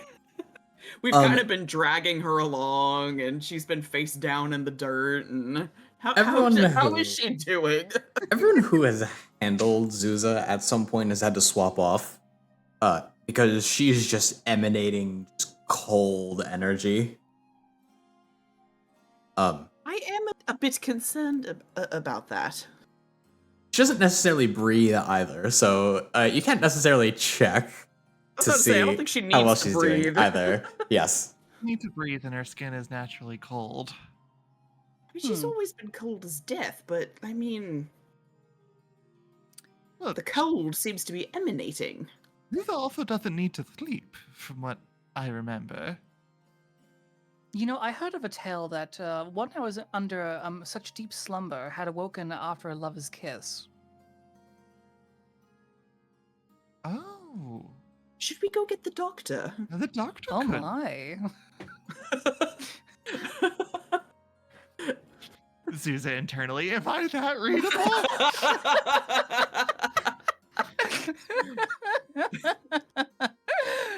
As you all are enjoying a wonderful round of conversation upstairs in room 5, you hear the jingling of the doorbell before you hear Amber sort of call, "Oh, Michael, you're here again.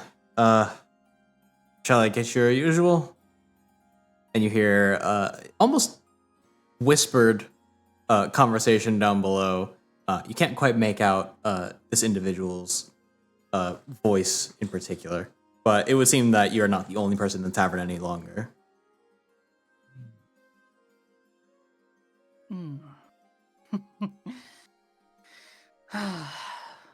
That being said, though, perhaps in regards to what we got to do tomorrow, we should probably keep that hush hush for now. Quite. But it was enjoyable while it lasted. Well, is there anything that any of us would like to do this evening? I feel like we've been at a very packed day. I feel like if we're going to do what we're doing tomorrow, I do want to go and prepare, perhaps. Maybe while the Elven Chain has done me some good in offering a bit more protection, I feel like I can probably find something that maybe suits the nature of our endeavor tomorrow a bit more. So, I suppose. Well, I'm going to simply stay here and have a glass of wine. That sounds lovely. Well, I hope you don't get too bottled up on that. After all, we need you at your best tomorrow, sweetie. I mean, I I don't plan on getting drunk or anything like that. It's just a matter of, well, it's a nice way to cool off and relax and let some of the stresses flow out.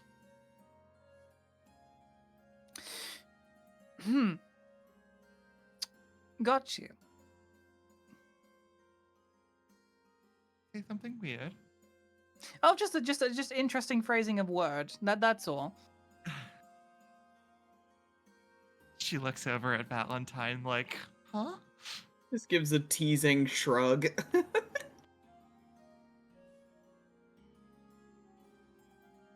Would you like company as you relax and have a nightcap? You know I would.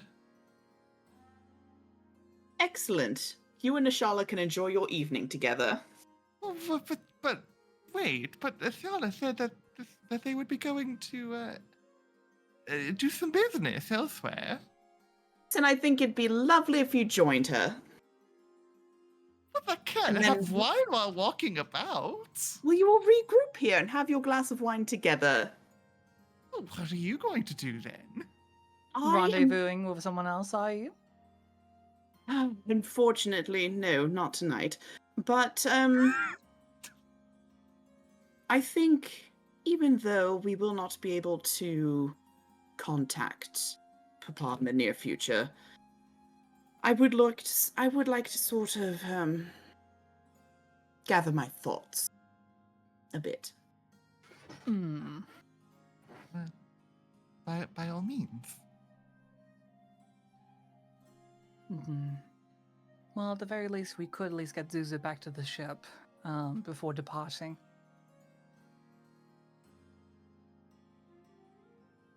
I think Yeah. we have rooms for the evening. You have a room for the evening currently, but you haven't necessarily paid for anything yet, and it's not as though you haven't necessarily ordered any drinks either. She's mostly just like, oh, I didn't expect anyone was going to be coming in today. I guess I'll do a little bit of work today.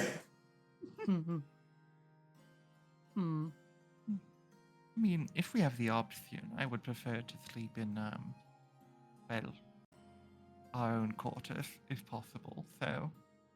Fair. I just don't want to leave Zuza on their own. That's true. Valentine, where were you planning on doing your reflections? Oh, well, I thought I'd stay in the room with Zuza, keep an eye on her, 2 birds and all that. If it doesn't leave you venturing far, then I don't suppose that's a problem.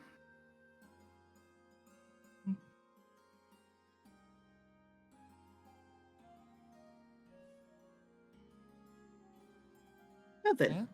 enjoy your evening, ladies. I will be upstairs, should you need me. Sounds good. As the two of you begin to venture off down the stairs and out the door, Ashala, as you are about to step out, you sort of give a small wave to Amber when you notice the individual who has come into the tavern, the Michael that had been mentioned, is the same individual who had been staring at your group and Isolde from across the arena. And they seem to give a sort of glance towards you, and they raise their small little glass of wine in your general direction before returning back towards whatever conversation they were having with Amber. To the individual in particular, they seem to be of the half-elf sort, now that you can get a better look at them. They have something of a very arcane attire, very well-dressed, mystical seeming with their hat and their magically seeming attuned earrings. For an elf, they seem to have quite large ears, and you're uncertain of the variety of what they might be in particular. But you're certain that it is elvish in particular.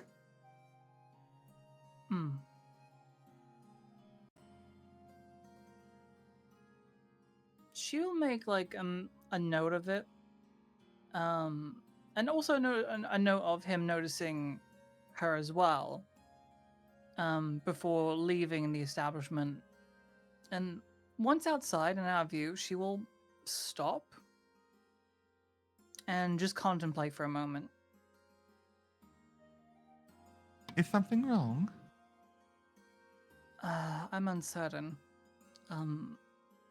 The gentleman, the individual at the bar. With what happened at the arena when you and Valentine and Zuza, I did something pretty ballsy, and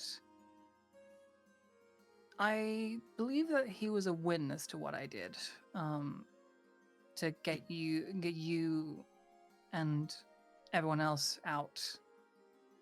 He's being very nonchalant about it, but I don't know if that's to our benefit or our detriment. Well,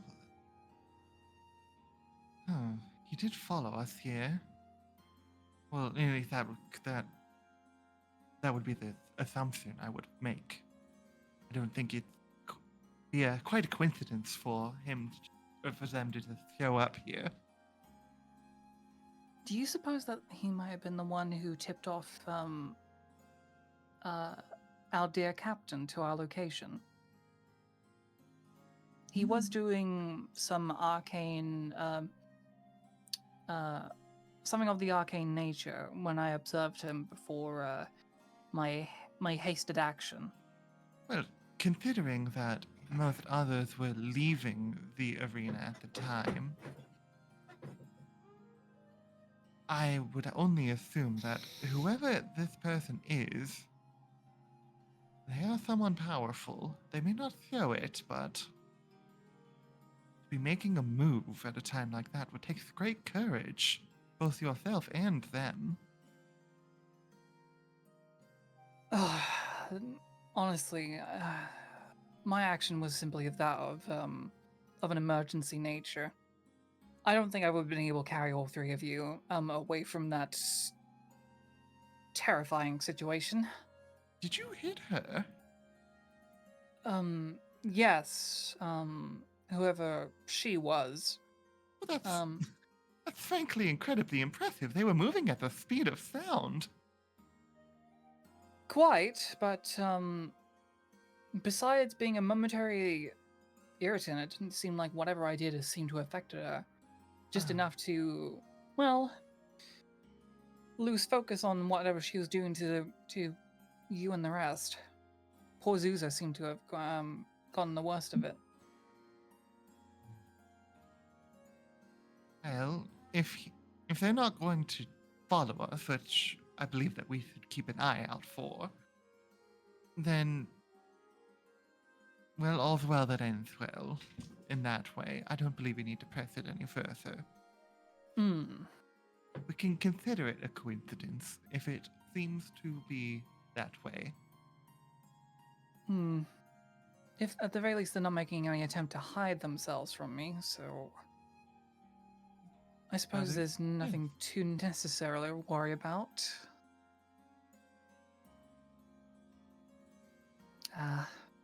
Either way, we need to prep for tomorrow.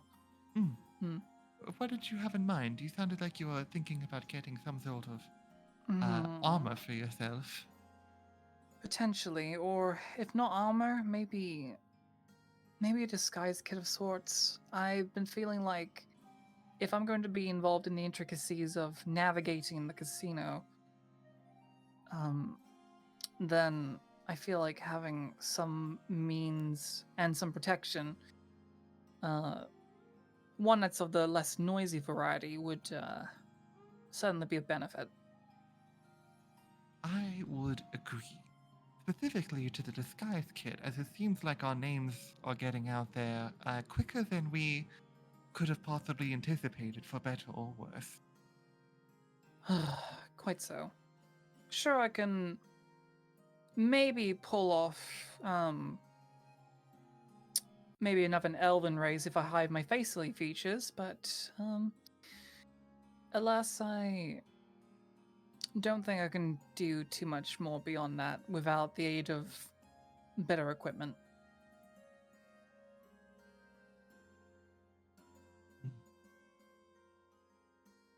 Well, I will follow your lead. I can only think of a few places that would have the sort of equipment we need. I think we need to go and visit our resident beholder. Oh. I'm sure that they're still very happy to see us. I do apologize that I will not be able to assist in, funding anything. Especially after you folks helped to, well, buy something for me, but... Oh, I wouldn't worry about that too much. If need be, I can probably exchange something of mine for something else that might be a bit more befitting. I say that I do need I do need some disguise. I do technically have a kit per se, but I will admit it would be very awkward having to change in the middle of a vast crowd or behind a simple corner. I need something a little bit more immediate. Maybe a magical disguise of sorts. If such a thing exists, that would be very handy, I'm sure. I mean, illusionary trickery is certainly one that is favored for that kind of espionage. I hope that there might be something of similar nature in the form of an item. If not, maybe some scrolls. Well, it sounds like our beholder will be the best bet. Best to go check. Well, best be on our way, little starlight.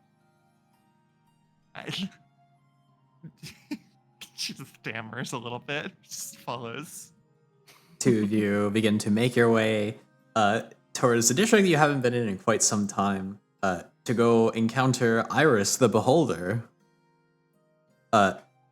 Iris's shop seems to be somewhat glowing in the nightlight. It's a bit surprising. You'd imagine that Iris would be one who gets some rest towards the evening hours, especially as suspicious as they are of potential threats. As you begin to approach towards the store, go ahead and roll a dexterity save, both of you. Let's go. I know that Lily BRB'd real quick, so. I heard it. We did good. 13 and 18. Shala, you begin to glow in different hues of light over time. And you seem to be under the effects of fairy fire. Well, this is problematic. This is the exact opposite of what I wanted. Aha! I got you! And you see several eyes begin to peer out from underneath the tented entrance. Oh, no! Is it just a beloved friend? Oh, hello! And Iris begins to sort of make their way out floating. Oh, it's unusual. I thought that you would have stepped in the trap. Their eyes going towards Lyra. And you, and all the eyes just weaseling their way over, you would have been the one to avoid my trap. How delightful. You look so wonderful in the limelight. Well, that's completely the opposite of what I intended to get from here. Oh, I see. So you've come to see some of my children. Very much so, Iris. Actually, now that I'm actually remembering, I believe you do prefer trinkets to coin, if I recall correctly. I do. Oh, I would love to exchange some goodies with you. It's always nice to name new things and to share my things when they're going to a good home, of course. Well, I suppose what I need to ascertain first is if you have an item that would be beneficial to what I require tomorrow. By any chance, maybe you might have an item that would be best to, let's say, disguise myself in a manner of illusionary garment. Hmm. In that case, if what you require is to not be in the ire of your foes, then I might have something. And she begins to sort of float around, and you see the sort of magical aura of levitation sort of grab around amidst the piles of miscellaneous magical items. And you can, over time, as Iris is sort of grabbing around, see the sort of frustration building in Iris's multiple eyes. Before finally, it seems to sort of create an outline amidst the fairy fire. It's lifted up. This invisible seeming object is lifted up into the air, and all the little fairy fire dust sort of bounces off of it, sort of outlining it, but you can't quite tell what it is. This is a cloak of invisibility. All you must do is pull on the 2 cords and you will disappear. Goodness, that is handy. But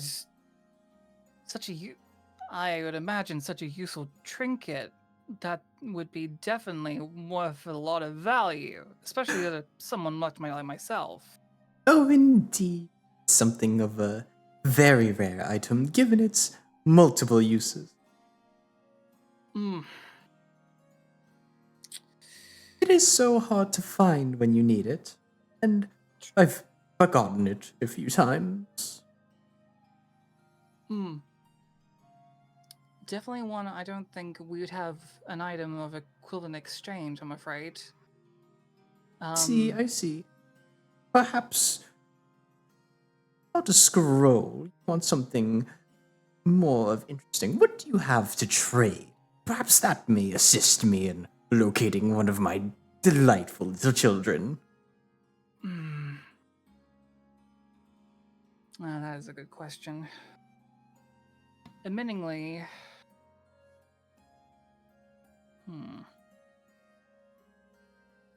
I think I probably need to exchange my elven chain elsewhere first. I don't really think it has any magical benefit, does it? Exactly, Lyra?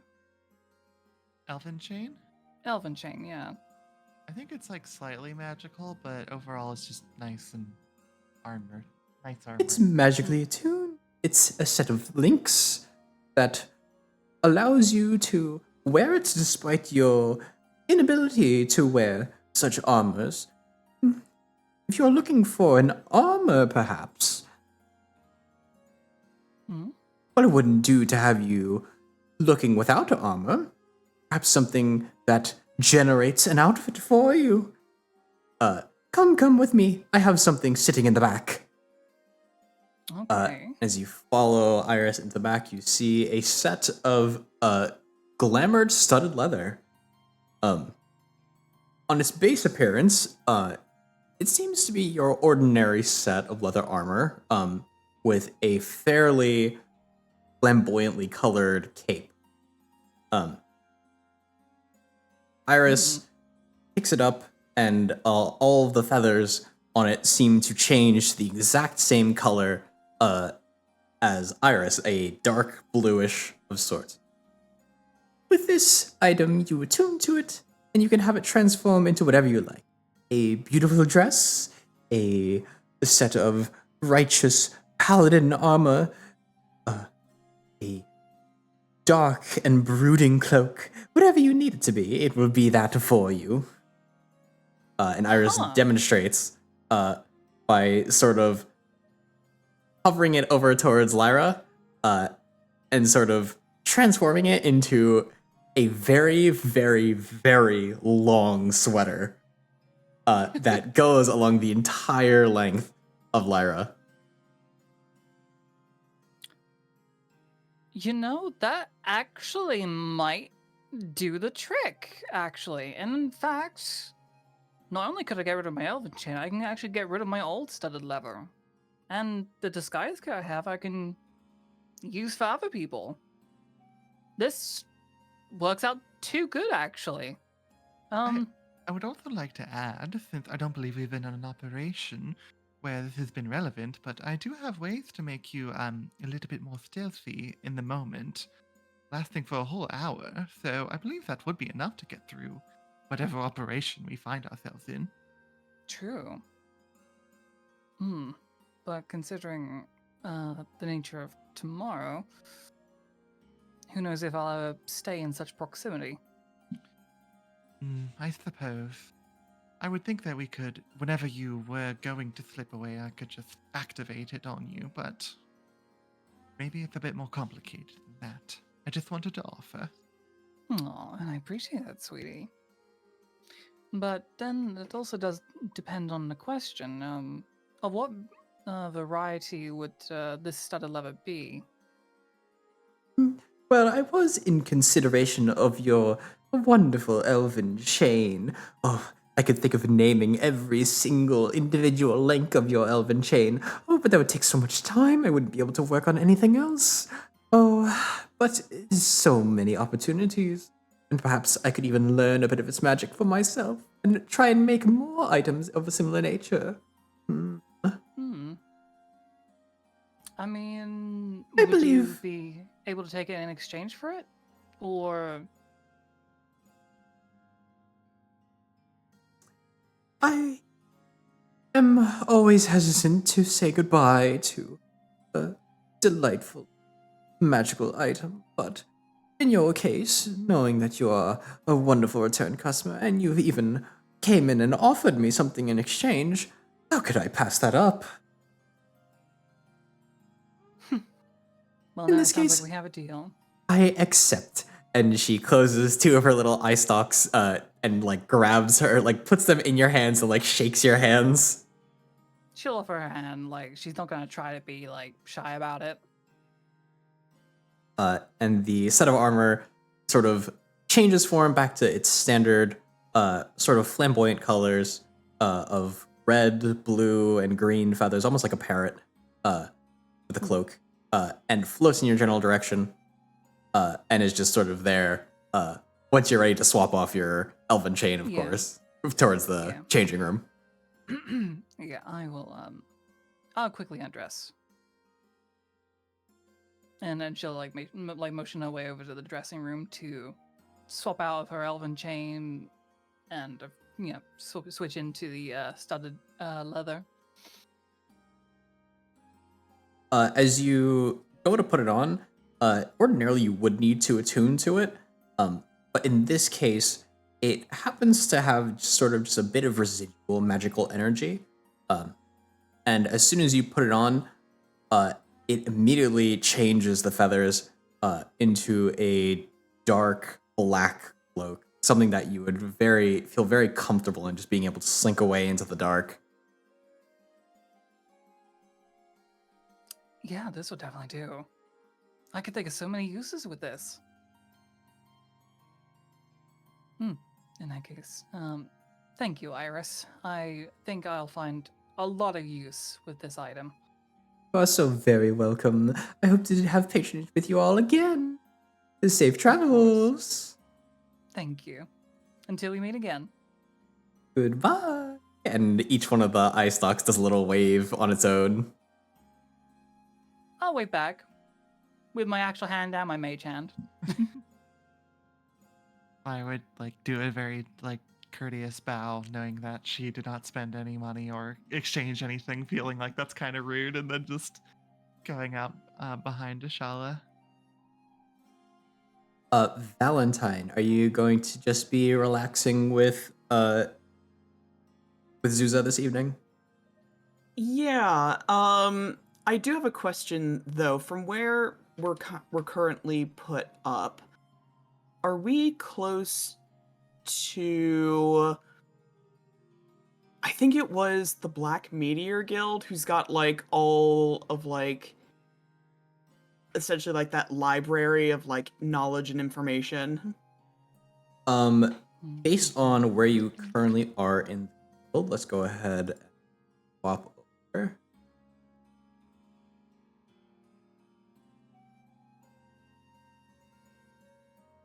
Currently, the party is in one of the more poor districts over here. It would be a bit of a walk to get over to the Black Meteor Guild, but it is possible.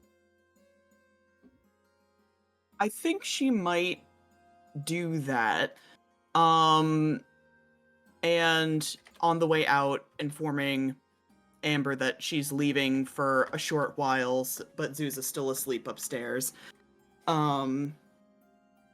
Making sure to lock the Zeus is nice and safe and tucked in bed. I think she's going to go on a bit of a hunt to see what she can find out, if anything, about the name Victor Valentine. Okay. You go ahead and you set out, both individuals in the bar, the mysterious individual, as well as Amber giving you a wave, and you head off towards the Black Meat. It seems to be very, very late in the evening, so there's not too many people out and about. But you are able to access the library. The library is open at all hours. And the familiar bugbear that you had met very, very long ago, the first time you had visited, with his very, very dainty glasses, looks up. Oh, hello. It's good to see you again. I imagine you're here for more research. I am, as a matter of fact. I'm looking for anything about a particular person. I don't know if I'll be able to find anything, but that's the thrill of the hunt, so to speak.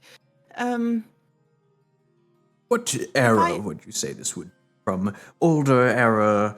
The more ancient they are, the better the records tend to be. No, this would be quite contemporary. I see. Relatively recent, I imagine. I'm looking for something about a human adventurer. Goes by the name of Victor Valentine. Victor Valentine. It's a name I've not heard in many a year. Victor Valentine. Don't know for certain if you'll find any records on the man. He was quite determined to not leave much of a lasting memory. Though he did leave quite the memory on those that had interacted with him. Myself so he did included. Exist, then? He did. He was quite the adventurer in his day. More of a spoken record at this point. But I don't anticipate that anyone would really write such a thing down, as it was his wish to let that all fade into nothingness. Ugh, how dreadfully inconsiderate of him. But you said that you have encountered him before? Indeed. I was just a young boy at the time, actually. I was out and about, and I had run into a group of quite irritable hobgoblins. They had sought to steal the limited book that I had received, a tome of some sort. I can't even remember quite what it was. And I had it robbed from me, and I was anticipating losing that and all of the funding in which I had to receive it. There weren't quite the same guilds back then as there were today, so you didn't necessarily have the same protection. This Victor Valentine, he had seen these individuals, and with barely a minute gone by, he had defeated them in combat, but left them alive, and had informed them that there were better opportunities than just a poor bugbear boy in the streets. A very kind man, the way I remember him. Oh. Definitely a man of the people. Well, that's certainly a lovelier story than I was expecting to find. Is there anyone else who has had an interaction with him that you know of? Hmm. There are not many people who know such a thing. Many people are in similar circles. They'd rather not be known of their own accord. Many of such people you find in the underside. One of them in particular is a notable pirate captain of his own. I believe his name was Skaith in particular. I see. He in particular was of the sort to sort of drift around of sorts. He had something of a reputation with everyone, and such a thing was desirable to Victor, and I believe that was what encouraged him to maybe not serve as part of his crew, but enlist the help of Skaith's crew. Skaith had worked with him for some time, as I recall, as Victor was something of an up-and-coming individual. Had he stayed at the fleet, he may have even had a name for himself and become a guild leader of sorts, but no, he was determined to settle down far away. Very few pirates get to live that sort of story. I suppose that's true. When you were younger, was that the last time that you ever saw Victor? In person, yes, I have seen many a wanted poster over the coming years, but nothing that had set him as in person for me. I always did wish to see him once more and let him know that he always is welcome to come by, and perhaps I'd buy him a set of ale. But you would recognize him if he were to reappear? Oh, of course. And what did he look like? Since he was so secretive, it seems not many people would be able to recognize him. Sort of sits back in his chair a little bit and takes his little glasses and just kind of focuses in. What if I had to describe Victor? I'd say he looks a bit like you back in the day. He had Oh, very short yet curly hair. He had very recognizable eyes that were kind and of a hazel color, just like yours. well, that is a remarkable coincidence, isn't it? Is how peculiar. Well, I suppose if you are looking for more information, perhaps even to meet the man, let him know that Bogdan sends his regards. Ogden, I'll be sure to do that. Thank you for your time and information. It was very helpful. You're very welcome. Will there be anything else? Oh, no, that was everything. Thank you. The bugbear seems very, very satisfied with himself and sort of sits back in his chair. Oh, you're very welcome. I hope you have a good night and a safe travel. Thank you. Actually, one last thing before I go. Has anyone else ever inquired about him, or would I be the first in some time? Oh, to have inquired about... Inquiries about... Let me rack my... I don't... So... Perhaps one, but I don't quite remember. Almost as if... No, it couldn't be. Almost as if I had lost my memory of the conversation. I recall having a conversation about him, but I don't remember who it was to. These old bones are starting to forget. Oh, it's no worries. I'm sure there are plenty of people who are interested in secretive adventurers, after all. Indeed, there's always the myriad of historians that seek to write tales, bars of many varieties. Valentine is wishing so hard in this moment that she had any kind of magical ability whatsoever to read closer into this. But alas, I am a human fighter. So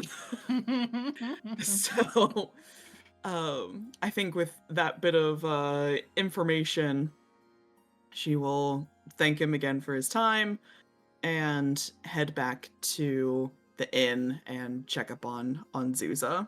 Conveniently, as you are returning, you arrive just in time to meet up with everyone else, as they are all entering together with Oh, Did you have a lovely excursion? Yeah, we thought about where would be the best place, and turns out our dear friend Iris has actually had the item just what we needed. Well, she does procure such lovely things. She does.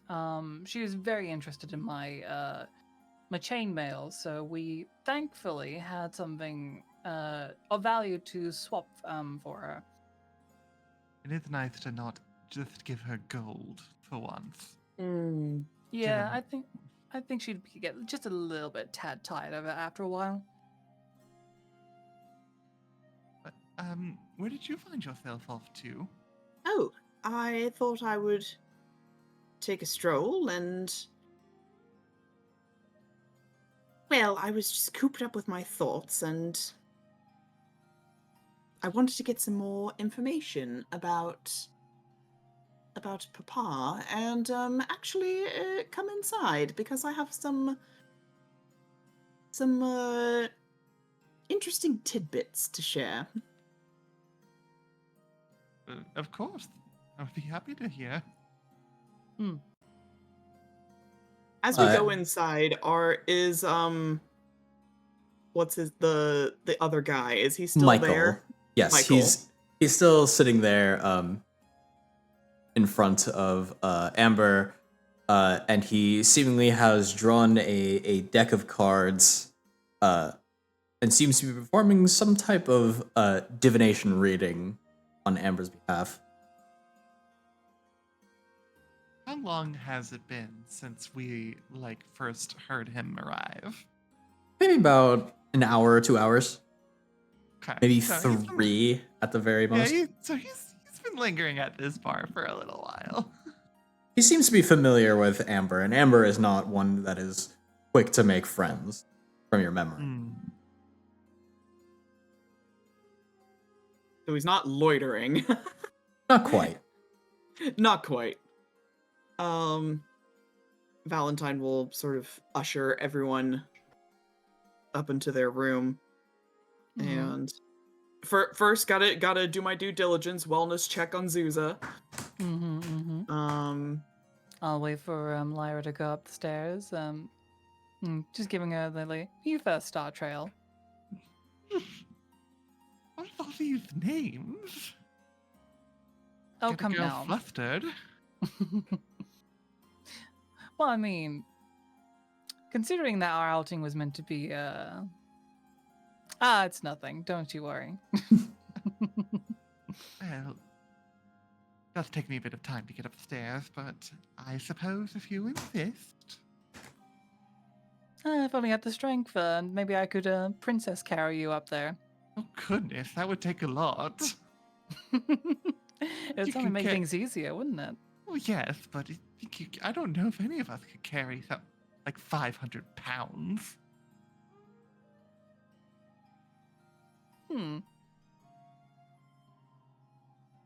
She kind of like eyes you up actually, and just kind of in her head, kind of thinking, really? That's it's almost like, does that seem a bit much? Since she is just essentially a large snake, Snake. her proper full body length is somewhere around a little over 10 feet long. Just there's a lot of meat on that, considering everything. She's also Hello. very fluffy as well. Very fluffy. I guess I could see where you're getting at. I mean, it's been a while since I've properly weighed myself. It's not exactly something I'm keen to do, considering that most girls are so wanting to be Hmm. 150, something even smaller than that in high society. That and if I was to be as strong as to carry you, I would imagine you have quite a lot to coil around, making it quite the sight of me to carry you up. I suppose you'll be right, but I think Valentine's waiting for us. So Go on ahead. okay.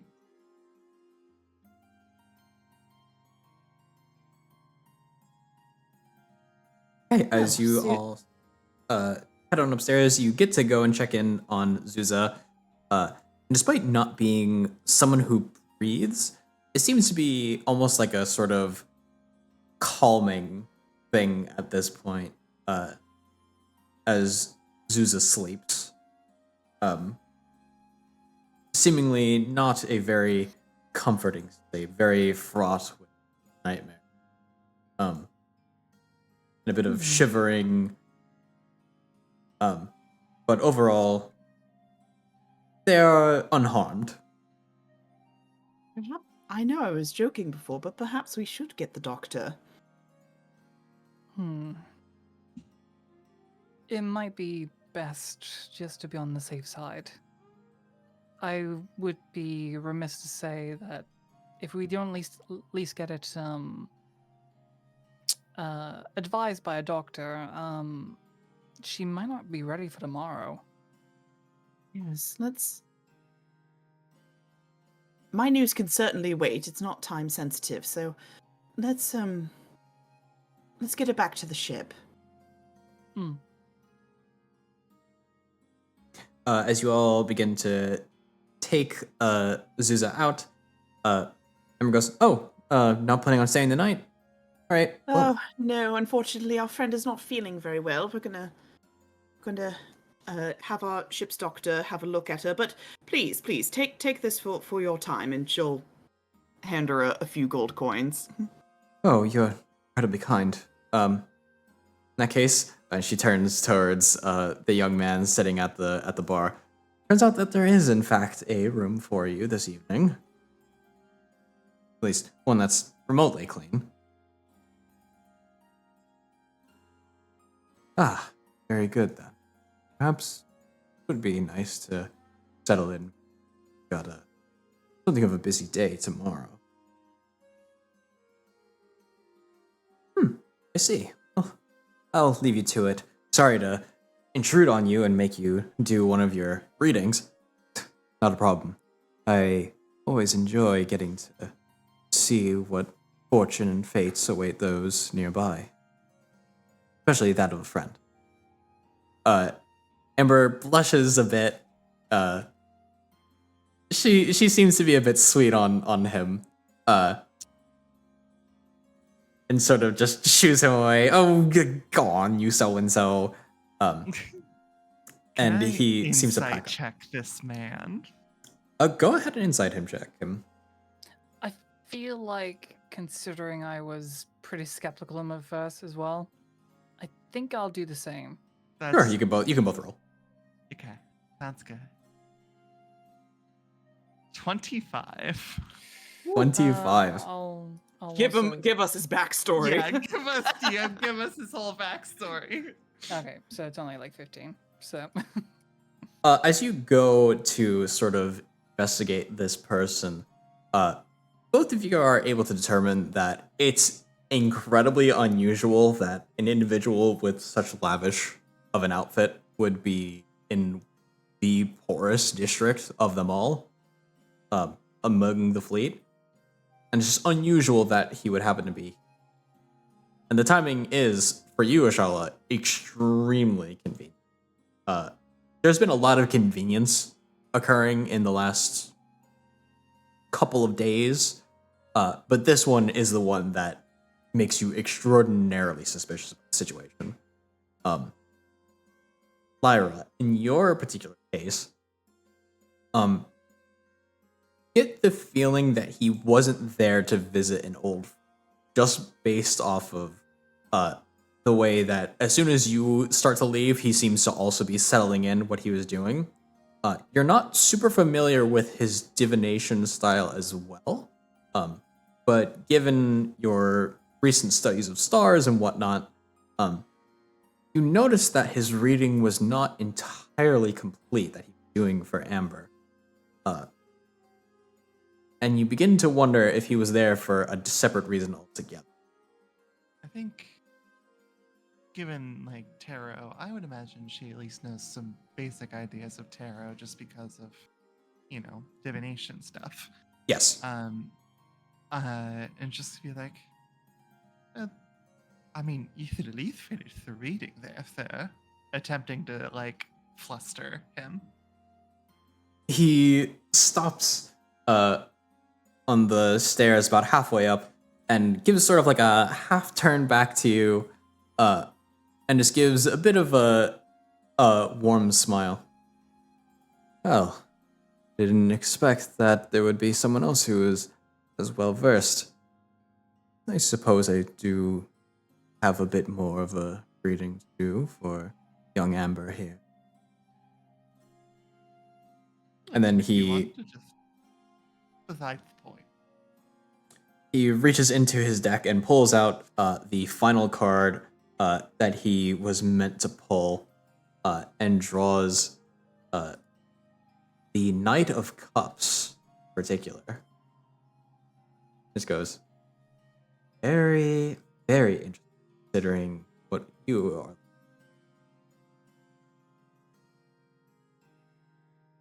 Given a card of beauty and creation of beautiful things, you've come into new ownership of your tavern, your father's tavern. You are in one of the more rural districts. I'd imagine it may imply that while the tavern itself is not the most elegant, it bespeaks its own charm. And you, dear Amber, seem to be cultivating a culture of your own, something more rustic, something that appeals exactly to what you're drawing here. And turns back towards Lyra. Very, very keen eye that you. Very, very curious to see what other things your eyes might see. Gives a sort of nod and waves goodnight.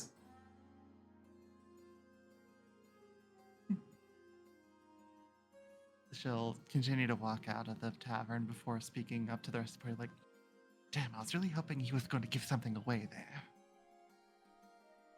there. Both of you get the feeling, however, that he is an incredibly hard man to read. Yeah,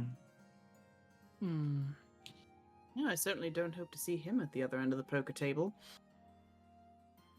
That's the thing. He did mention that he was going to be busy tomorrow. And considering he seems to be following us. Oh, yeah, I completely forgot Valentine was included on this conversation. You remember the arena? As I'll kind of like usher out.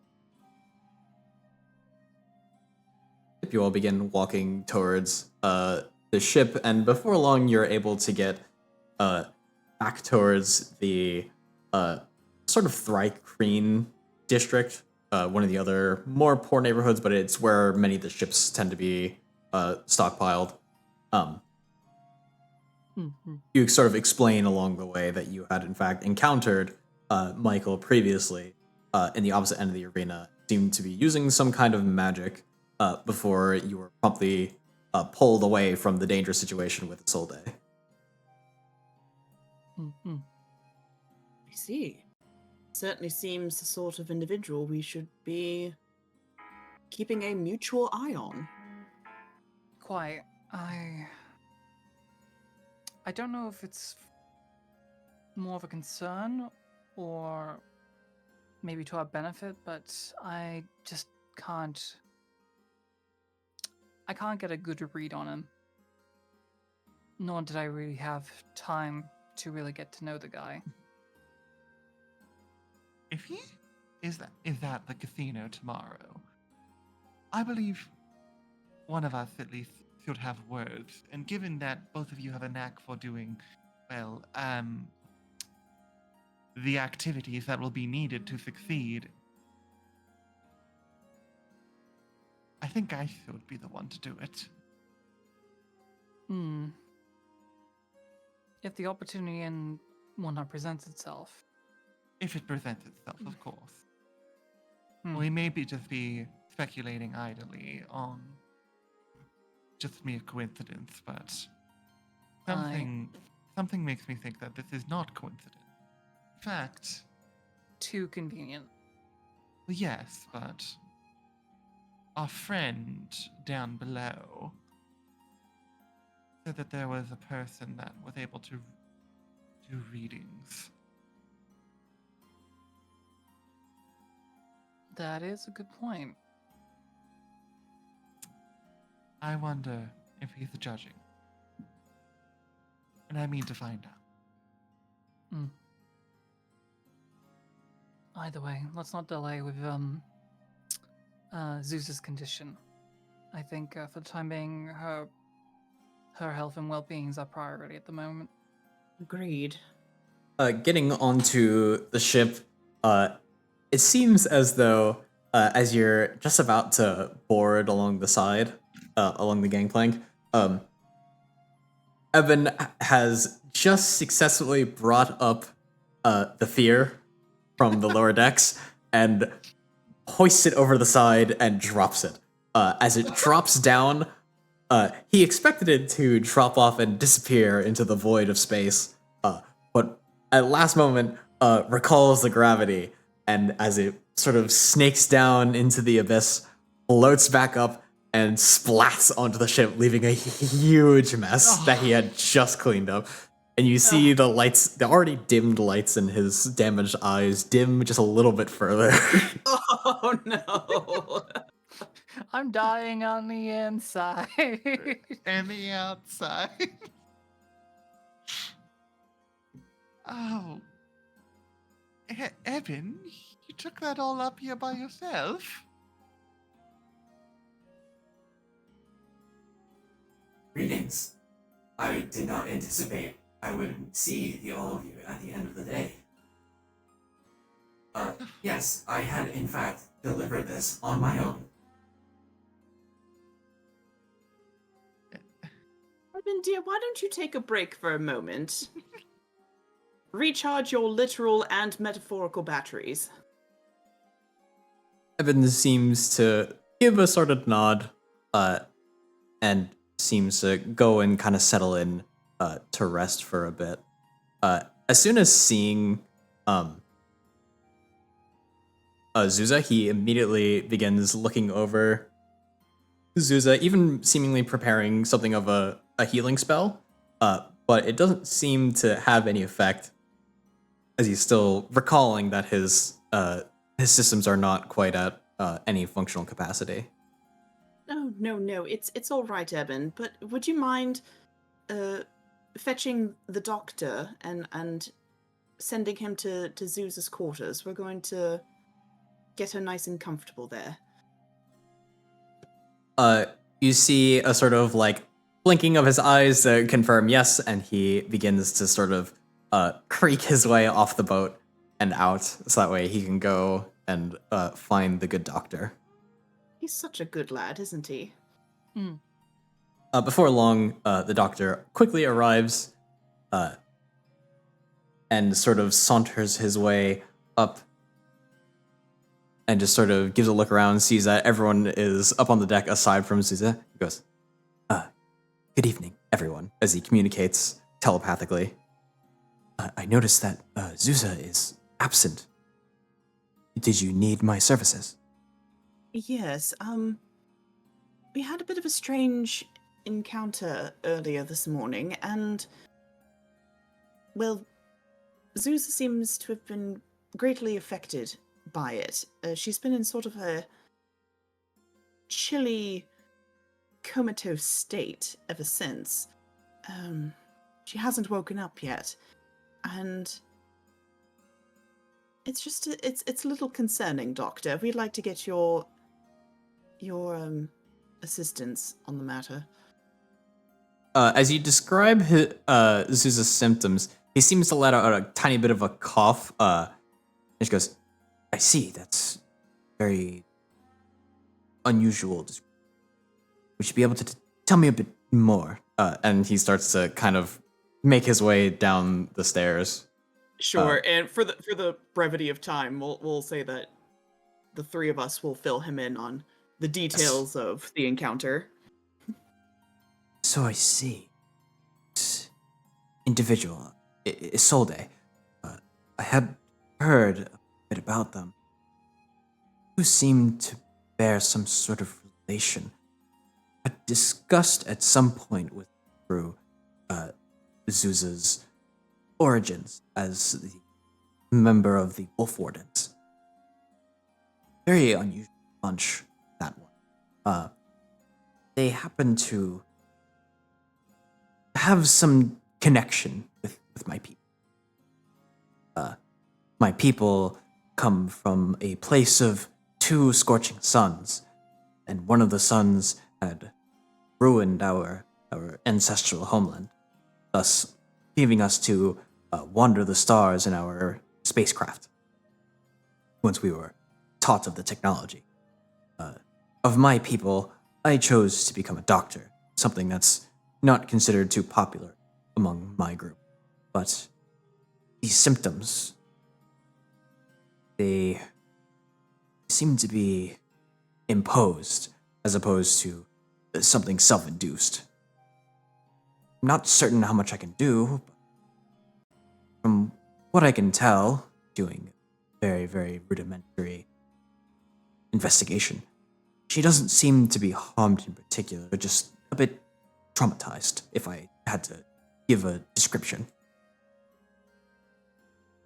Be sure that she's relaxed and is not doing anything too dangerous. She needs time to breathe and to know that she's in a safe environment, safe people.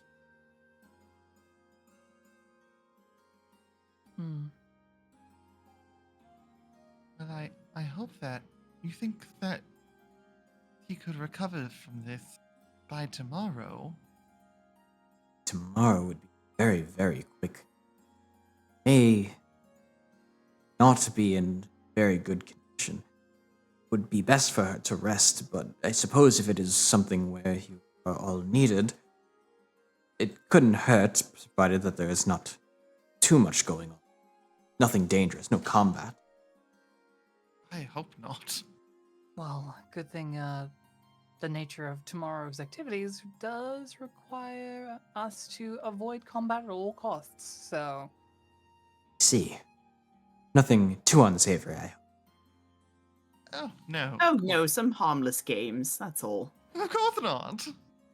I had heard a bit about the arena matches, and seeing Souza in such a state is a bit alarming. I would hope that it was not too much of a experience.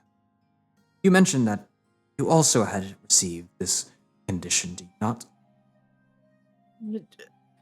Briefly, but those few moments were,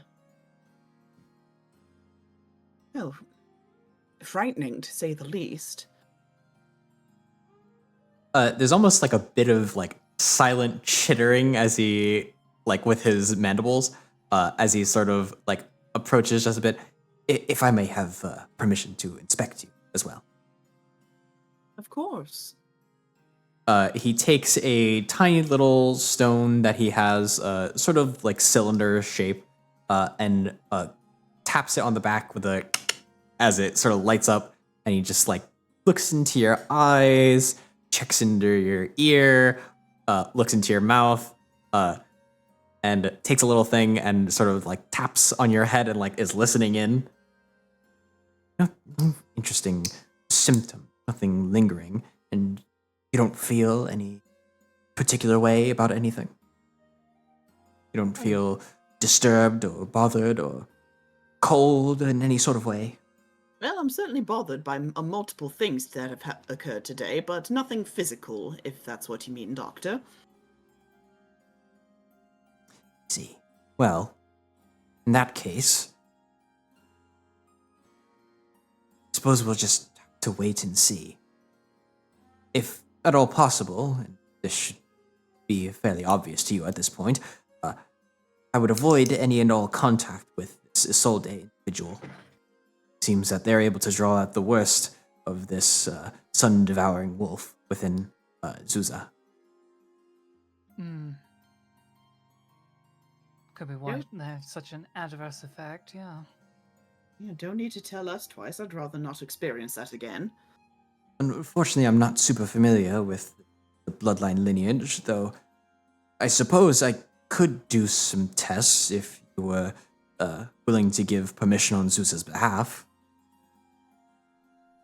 Well, I'd hate to make any decisions while she's not mentally present, but I would say if you think it would help her, then we should do what we can to make sure she's safe and healthy.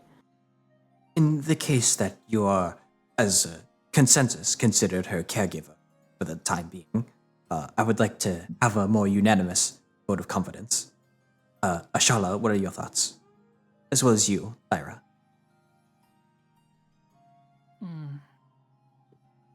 If we can maybe perhaps glean anything else regarding the her current condition and what effect she's under with these tests, I'd say it's worth at the very least.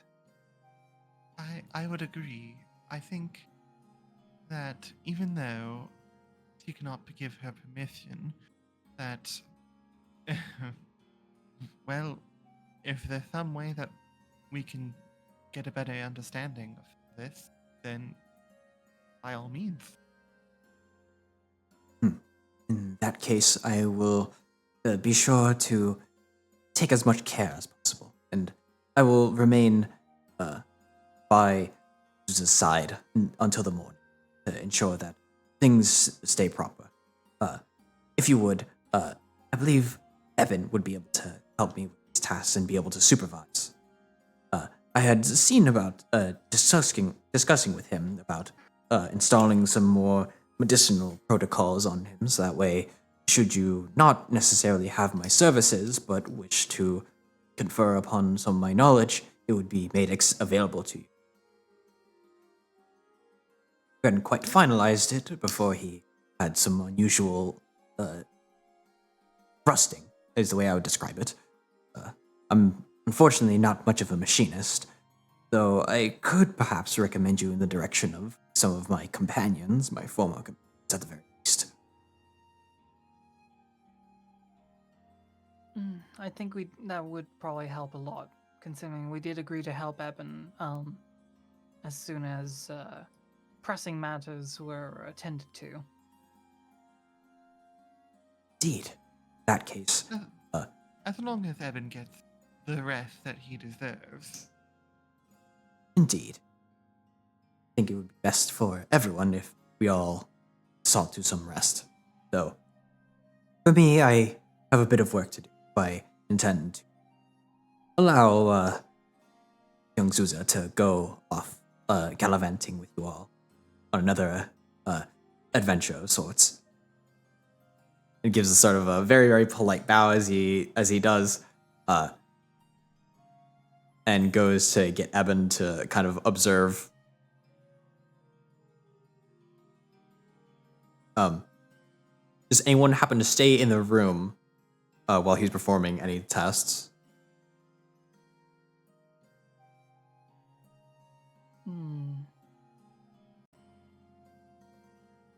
I think Lyra would be going to get a bottle of wine or something because she wants her wine. She needs her nightcap. She's tired. Yeah. I think Valentine would probably stay. Keep an eye on things. Not that she doesn't trust the doctor. But just to, I think if anything, she's just curious at this point, just to see what it is exactly he's going to do. At the very least, when you stay in with him, he seems to be doing a sort of basic set of sort of examination, just checking extremities for any signs of like measuring out the coldness in different areas, seeing if some areas are warmer than others. Zuza, I don't believe Zuza has blood or is a creature technically with blood, but he does attempt to draw a bit of fluids from within Zuza's, going from Zuza's arm. And as it comes out, it's a bit of a, rather than the ordinary dark red color, it's a very, very dark black color.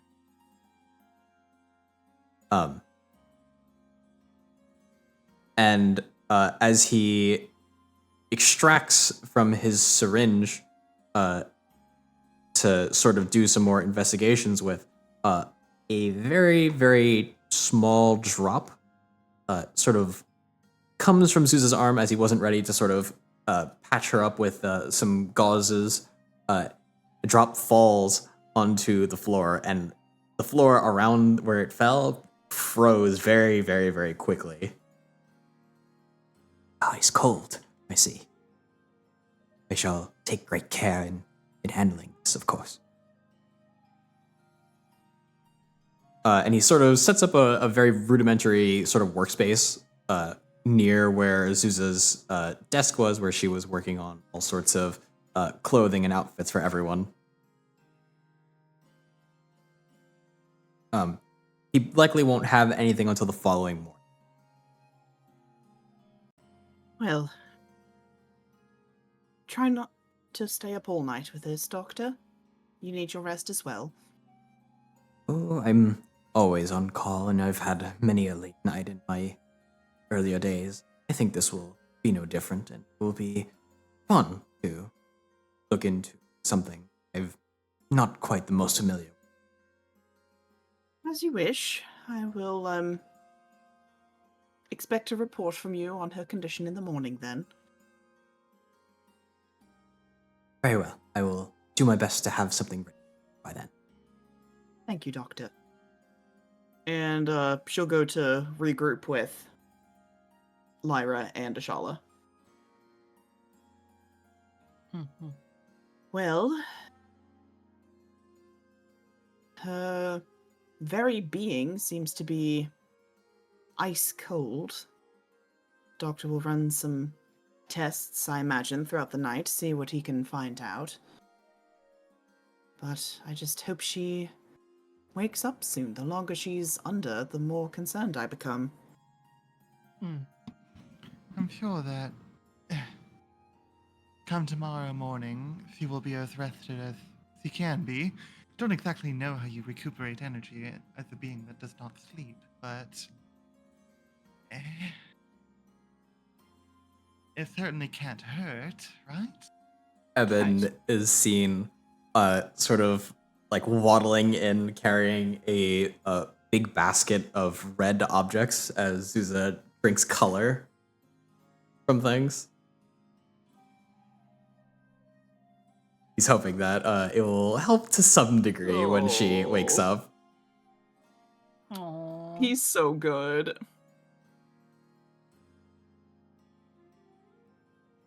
He sort of shows up for a little bit, and once you've all sort of wrapped up, he's kind of just waiting with his own question. Though it seems that his audio has had a bit of a malfunction, so he has Echo standing in for him. Once you're finished with any conversation. Was there something you needed, Eben? Greetings, Crystal Dragons. Eben was curious if you had made any progress in discovering a memory cluster for the two of us.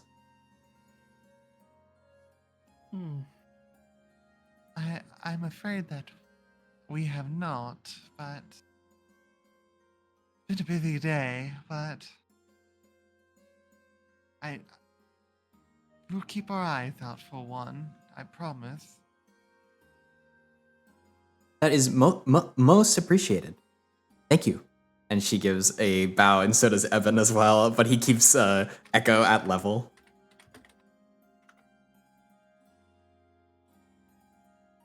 We have As soon learned as- much by being interconnected.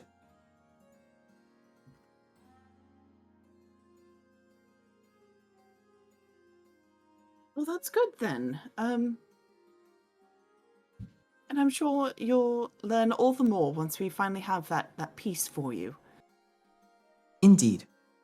Safe travels on your upcoming journeys. Should you need any assistance, please do not hesitate to contact us.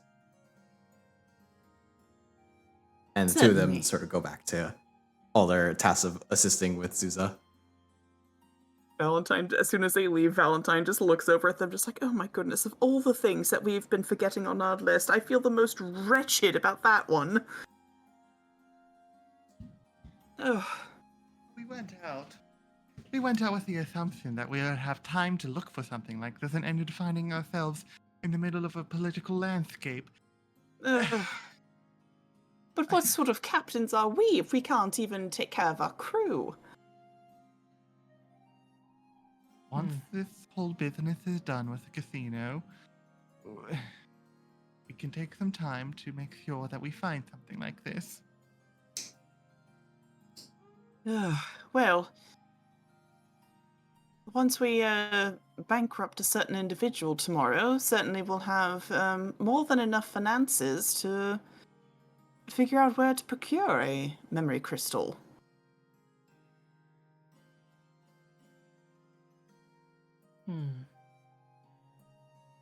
Would be my hope as well.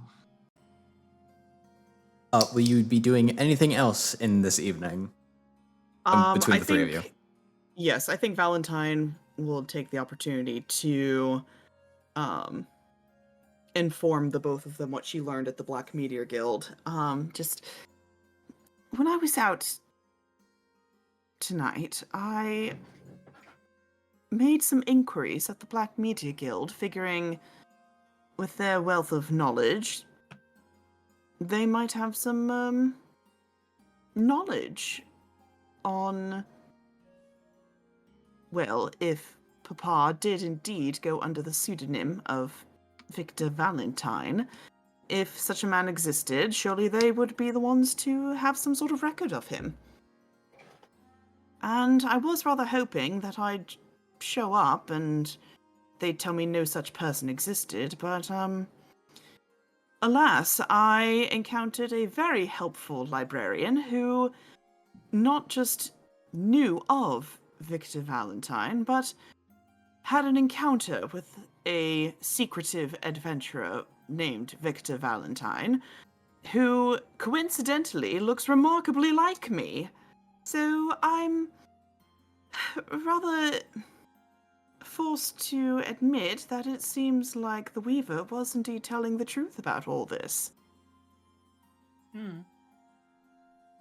I mean, considering all the accounts that we came across up until now, I mean, it was already looking towards that in my eyes, but it just seems like you're having a hard time believing it. Well, that's not everything as well. It seems that one of the most notable associates of my father is, well, your father, Ashala. Oh? Yes, his name was particularly mentioned as a former associate of Victor Valentine's. That is peculiar. You've known that Skaith is want to sort of always have a sort of swapping out of his crew. Although there are some individuals who are very, very close companions of his. There's only a few that you recall from your time with him that are long time, but you don't ever recall meeting anyone that looks like Valentine. I mean, if it was during the days my own father was still making his name, but still is making his name out there, I should say. But I would say it was probably before my time. Hmm.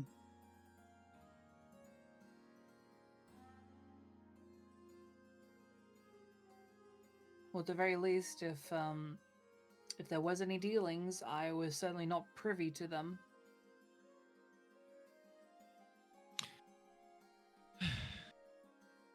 Well, I mean, the pieces are all adding up, is what I am thinking, but don't exactly want to say. Yes, it seems, like I said, everything the Weaver mentioned is true. Hmm. It's not that Granted. I'm unhappy that our father is, a somewhat famous adventurer. That's rather exciting, I suppose, but it's just You wanted to be the first of the family?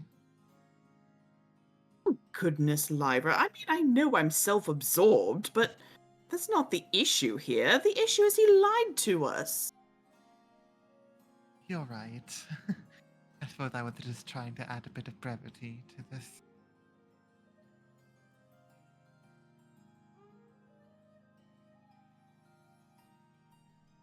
I have to imagine that our papa was concealing the truth in order to protect us from, well, what may have caught him. The And Federation, you mean?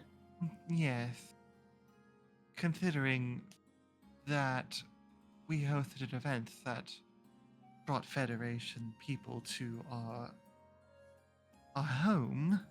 See, that's what doesn't quite add up to me.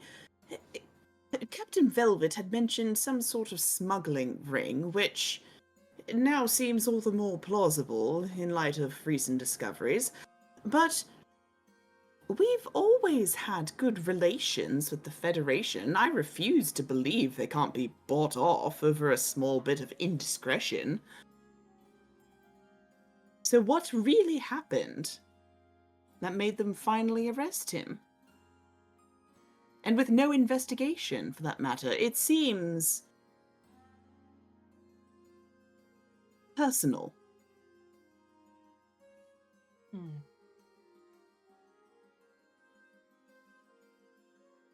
Perhaps if Mama is not predisposed, maybe she would be the person to reach out to. Yes, I think that would be best. Because we would want to help Papa with whatever it is that's going on, whether or not uh, the revelations of his deception. Of course I want to help him. He's our father.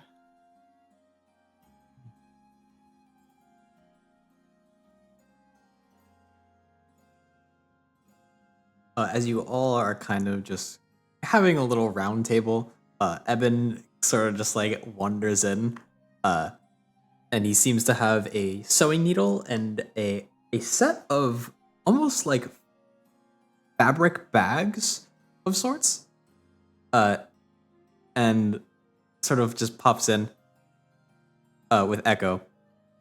If it's not too much of an intrusion, if we had an opportunity, Eben would like to test out a new invention that has been made. He described them as magic pockets. Should you need any gold, you are able to just simply reach into your pocket and share gold amidst all four of us. Well, five of us, I suppose. Huh. So. Well, that would be terribly convenient. Wait, so instead of bags of holding, this is like bags of community storage? Of sorts. Yes. In this case, it is finely attuned specifically towards the gold that is attuned to the ship.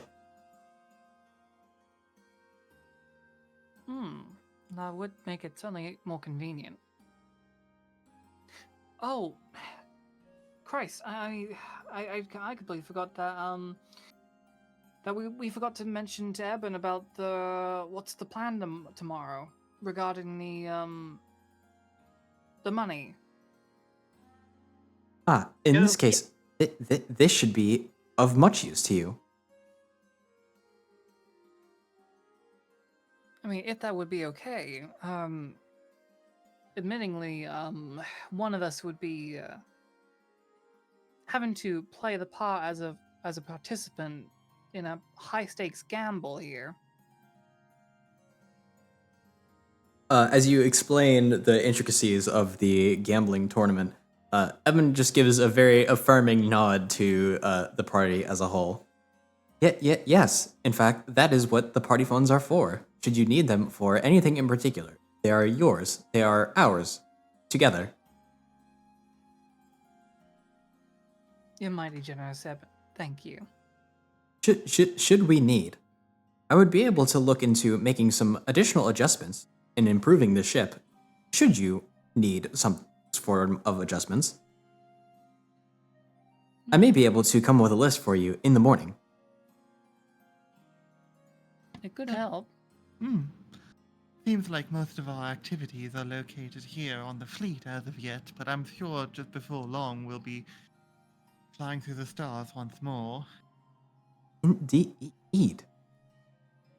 Should you need anything, please do not hesitate to ask us. Of course. Thank you. And you'd all now have pockets of sharing, where any gold stored on the ship is able to be accessed by anyone in the party.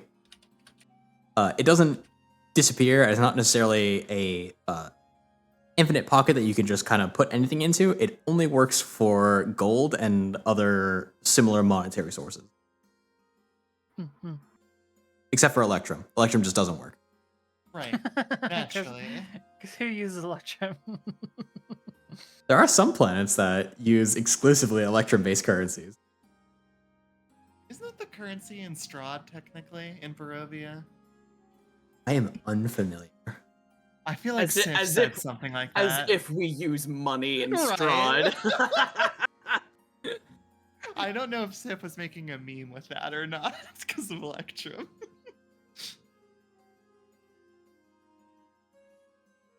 Either way. In any case, it is getting a bit late. I think this is a very good stopping point because tomorrow we kind of, or not tomorrow, tomorrow in game we can go handle the little introductory things, and we can go directly into the heist. Yeah. Yeah. Okay. In that case, thank you all so very much for coming. We hope you had a fantastic time. I hope everyone enjoyed finally getting to come back to Comet Tales. Does anyone have any recommendations on who we'd like to raid? Let's see. Is anybody playing any sort of tabletops, I wonder?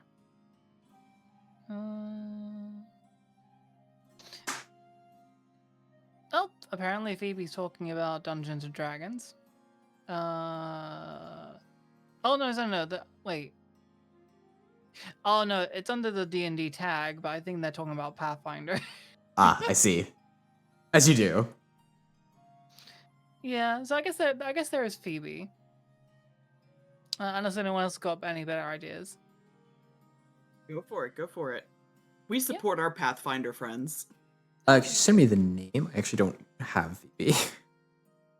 Yeah, let me quickly throw that at you. I'll put that in open chat. There you go. And we will go... Oh wait, where is that? Not coming up on either of mine. Oh, would you like me to put it in maybe general chat instead? It's in the voice chat. Oh, in the Text voice chat. Okay. thing. Yeah. Very cool. The All right. The sneaky chat. Sneaky chat, yes. Okay. Thank you all so much for coming. Phoebe is the iconic Pathfinder goblin, if I'm familiar. I think that's I think that's fair to say. That is correct. That is correct. You whisper the word Pathfinder, and Phoebe will find a way to you. Yeah, We'll go very visit true. Phoebe. That'll answer. Yes. Hope to see you all soon for our next adventure. We'll be back, hopefully, in 2 weeks to continue our adventures through Comet Tales. And as always, safe travels. Bye-bye. Have a good one, y'all. Bye.